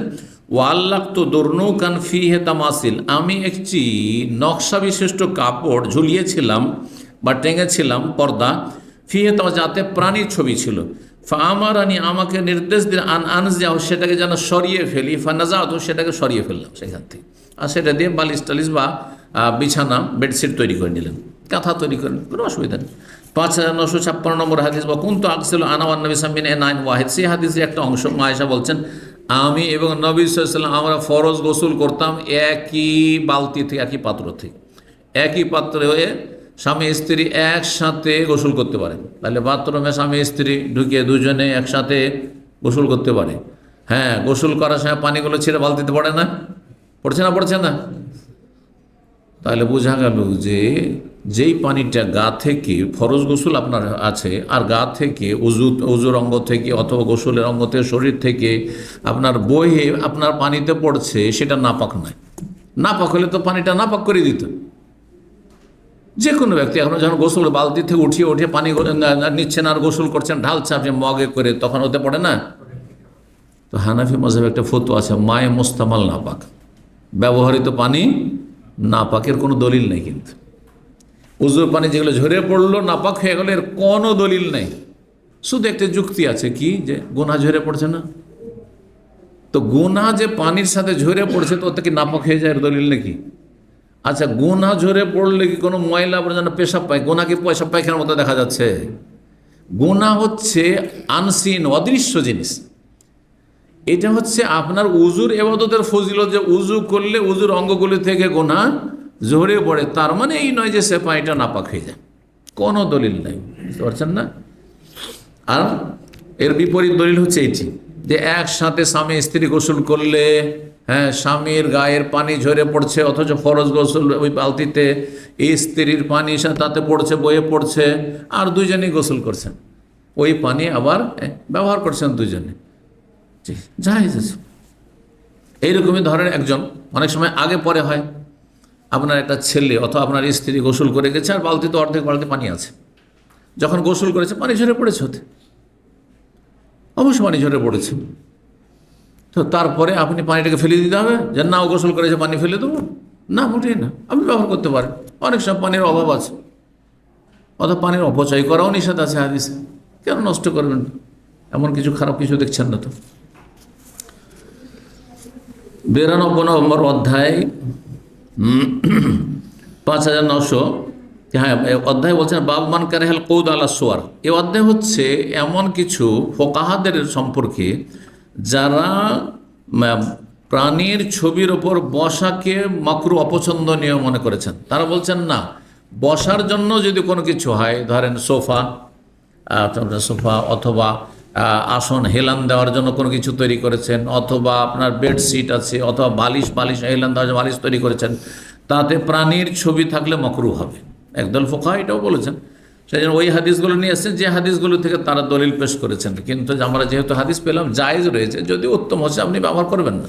তাহলে বাজার থেকে আপনি এমন কাপড় কিনে নিয়ে আসবেন না আপনার বেডশিট যাতে প্রাণী ছবি আছে, কিন্তু ধরুন অলরেডি চলে এসছে আপনার বাড়িতে, যেভাবে চলে এসছে, এখন কাপড়টাকে ছিঁড়িয়ে না দিয়ে আর পুড়িয়ে না দিয়ে কাপড়টাকে আপনি অবমাননাকর অবস্থায় ব্যবহার করে নেন, আপনি পামোছা করেন, ওই কাঁথা বানিয়ে নেন, অথবা আপনি বেডশিট বানিয়ে নেন, জি, বিছানায় ব্যবহার করে নেন, বাচ্চাদের মেয়েদের খেলনা বানিয়ে নেন, খেলাধুলা করছে ফুটবলের মতো, অসুবিধা নেই। 5957 হাদিস, মায়েশা রাদিয়াল্লাহু তাআলা বলেন, আন্নাহা ইশতারাত নমরুকাতান ফিহা তাসাবির। তিনি একটি বিছানা খরিদ করেছিলেন, নমরুকা, সেটি ছিল আপনার আসন, এই যে সোফার মতো ধরেন, হ্যাঁ, আসন খরিদ করেছিলেন, যাতে ছিল প্রাণীর ছবি। ফাকামান নবী সাল্লাল্লাহু আলাইহি সাল্লাম দেখে দরজা দাঁড়িয়ে গেলেন, বাড়িতে ঢুকতে যাচ্ছিলেন, দেখছি যে প্রাণীর ছবি আছে, পশু পাখির ছবি আছে, দাঁড়িয়ে গেলেন। ফালে মেয়াদখল, বাড়িতে প্রবেশ করলেন না। তখন মা আয়েশা বুঝতে পেরেছেন যে বাড়িতে আসতেই এবার দরজা দাঁড়িয়ে থেকে গেলেন কেন। ফকল আতুবু ইলাল্লাহি মিম্মা আযনাব, তো আমি যে গুনাহ করেছি এর জন্য আল্লাহর কাছে আমি তওবা করছি, ইয়া রাসূলুল্লাহ, ভুল স্বীকার করছি, তওবা করছি আল্লাহর কাছে। কালা মা হাযিহিন নমরুকা, এই আসন বা এই গালিচা, এই সোফা, কি এটা কেন ব্যবহার করছো? কুলতু লিতাজলিসা আলাইহা, এটা তো আপনার জন্য আমি তৈরি করেছিলাম, আপনি আমার বাসায় আসলে, বাড়িতে আসলে বসবেন ওতে, ও তাওয়াসসাদাহা, এবং আপনি তাতে হেলান লাগিয়ে বসবেন বা বালিশ হিসেবে ব্যবহার করবেন। কালানা ইন্না আসহাবা হাযিহি সুওয়ার, এই যে প্রাণীর ছবি অঙ্কনকারী যারা, ইউআযাবুন ইয়াওমাল, তাদেরকে কিয়ামতের দিনে আযাব শাস্তি দেওয়া হবে। ইউকালু লাহুম, তাদেরকে আল্লাহ বলবেন, আল্লাহর ফেরেশতারা বলবেন, আহইউ মা খালাকতুম, যা তোমরা নির্মাণ করেছো বা অঙ্কন করেছো তাতে তোমরা হায়াত দাও, প্রাণ দাও, জীবন দাও, অথচ দিতে পারবো। ইন্নাল মাল লা তাদখুলু বাইতান ফিহি সুওয়ার, আর ফেরেশতারা এমন বাড়িতে প্রবেশ করবে না যে বাড়িতে প্রাণীর ছবি থাকে। 5918 নম্বর হাদিস বর্ণনা করছেন আবু তালহা, রাসূলুল্লাহ সাল্লাল্লাহু আলাইহি ওয়াসাল্লামের সাহাবী আনসারী, কালা ইন্না রাসূলুল্লাহ সাল্লাল্লাহু আলাইহি ওয়াসাল্লাম ইন্নাল মালাকা লা তাদখুলু বাইতান ফিহি সূরা, ফেরেশতারা এমন বাড়িতে প্রবেশ করবে যে বাড়িতে প্রাণীর ছবি রয়েছে। কালা আবু সুম্মা ইশতাকা যায়েদুন ফাউদনাহু, তারপরে যায়েদ ইবনে খালেদ, যে বর্ণনাকারী আবু তালহা থেকে, তিনি একবার অসুস্থ হয়ে পড়েন। ফাউদনাহু, তাকে দেখতে গেলাম, খোঁজ খবর নিতে গেলাম, পরিচর্যা করতে গেলাম। ফাইদা আলা বাবি সিতরুন ফিহি, গিয়ে দেখি যে তার বাড়ির দরজায় একটি পর্দা লাগানো আছে, আর তাতে রয়েছে প্রাণীর ছবি, তাতে রয়েছে কি ছবি রয়েছে। ফাকুলতু লি উবাইদুল্লাহ রাবিব মাইমুনা যাওজিন নবী সাল্লাল্লাহু আলাইহি ওয়াসাল্লাম, তখন ওবায়দুল্লাহ খাওলানিকে বললাম, যিনি নবী সাল্লাল্লাহু আলাইহি ওয়াসাল্লামের সহধর্মিণী মাইমুনা রাদিয়াল্লাহু তাআলা আনহার পালক। পালক, রবিব মানে এমন বাচ্চা, এটা পালক মানে কারো পালক পুত্র নেওয়া নয়, নিজের বাচ্চা, হয়তো অন্য স্বামীর ঘরে নিয়ে গেছেন, তখন ওর বাড়িতে রবিব, অথবা আপনার আগের স্বামীর বাচ্চা ছিল, পরের স্বামীর কাছে নিয়ে এসেছেন, এইরকম রবিব, অর্থাৎ যে পালিত হয়, অথবা তার সন্তান নয়, অন্য সতীনের সন্তান, কিন্তু তার ঘরে কি হচ্ছে, পালিত হচ্ছে। আলাম ইউখবিরুনা যায়েদ আনিস সুওয়ারি ইয়াউমাল আউয়াল, গত দিনে প্রাণীর ছবি সম্পর্কে যায়েদ কি বলেনি? এই হাদিস বর্ণনা করেছে যে কঠিন শাস্তি দেওয়া হবে, আবার তার বাড়ির পর্দাতে কি আছে, ছবি রয়েছে। কাল উবাইদুল্লাহ, উবাইদুল্লাহ বলে, আলাম তাসমাহিনা কাল ইল্লা রাখমান ফি সাওবিন, তবে কাপড়ে যদি কিছু কারুকার্য করা থাকে, কারুকার্য করা থাকে, রাখমান ফি সাওবিন, তাহলে বোঝা গেল যে এখানে যেটা ছিল, প্রথম কথা হাদিসে যখন এসেছে এমন বাড়িতে রহমতের ফেরেশতা প্রবেশ করবে যে বাড়িতে ছবি থাকে। ছবি দুই রকমকে সামিল, একটা হচ্ছে প্রাণী ছবি, আর একটা হচ্ছে প্রাণহীন বস্তুর ছবি, গাছপালা, বিভিন্ন দৃশ্যের ছবি। তো বর্ণনাকারী যখন বর্ণনা করেছেন এইভাবে যায়েদ বিন খালিদ, তখন তার ছাত্র যে বুসরি বিন সাঈদ তাবি বা তাবি, তিনি ভেবেছেন যে কোনো ছবি থাকলেও রহমতের ফেরেশতা আসবে না, তার গাছের ছবি থাকলেও, পাথরের ছবি থাকলেও, পাহাড় পর্বতের ছবি থাকলেও আর রহমতের ফেরেশতা আসবে না। আর এই যায়েদ যে হাদিস বর্ণনা করেছেন, তার ওস্তাদ, তার বাড়ির পর্দাতে যখন তিনি অসুস্থ দেখতে গেছেন, তার বাড়ির পর্দাতে কিসের ছবি ছিল, কারুকার্য করা ছিল, নকশা করা ছিল, কারুকার্য, সেটা প্রাণীর ছবি ছিল না, সেটা গাছপালার নকশা, যেমন একসময় রুমাল তৈরি করতো, আজকাল করছে না, এমব্রয়ডারি করছে না, এই যে এমব্রয়ডারিগুলো হচ্ছে, এমব্রয়ডারি জায়েজ না জায়েজ নয়? জায়েজ, কিন্তু মহিলাদের জন্য বাইরে সেটা পরা জায়েজ না। এমব্রয়ডারি করে নকশার বোরকা নিয়ে বাইরে ঘুরে বেড়াচ্ছে বেগানা পুরুষ, সেই জন্য তখন হারাম। কথা বুঝতে পারছেন না? কিন্তু স্বামীর সামনে পড়বে, সালোয়ার কামিজ পরবে, আর তাতে কারুকার্য করা আছে, জায়েজ রয়েছে, কোনো ব্যাপার নেই। অথবা বাড়ির কোনো কিছুতে কারুকার্য, বালিশ, বালিশের যে কভারগুলো রয়েছে, অথবা পর্দাতে যদি কারুকার্য থাকে আর সেখানে প্রাণী ছবি না থাকে, তো কোনো অসুবিধা নেই। জি, ওই কথাই বলেন। এখানেই আজকের আলোচনা শেষ করছি। ওয়া জাযাকুমুল্লাহু খাইরান। সুবহান রাব্বিকা রাব্বিল ইজ্জাতি আম্মা ইয়াসিফুন ওয়া সালামুন আলাল মুরসালিন ওয়াল হামদুলিল্লাহি রাব্বিল আলামিন।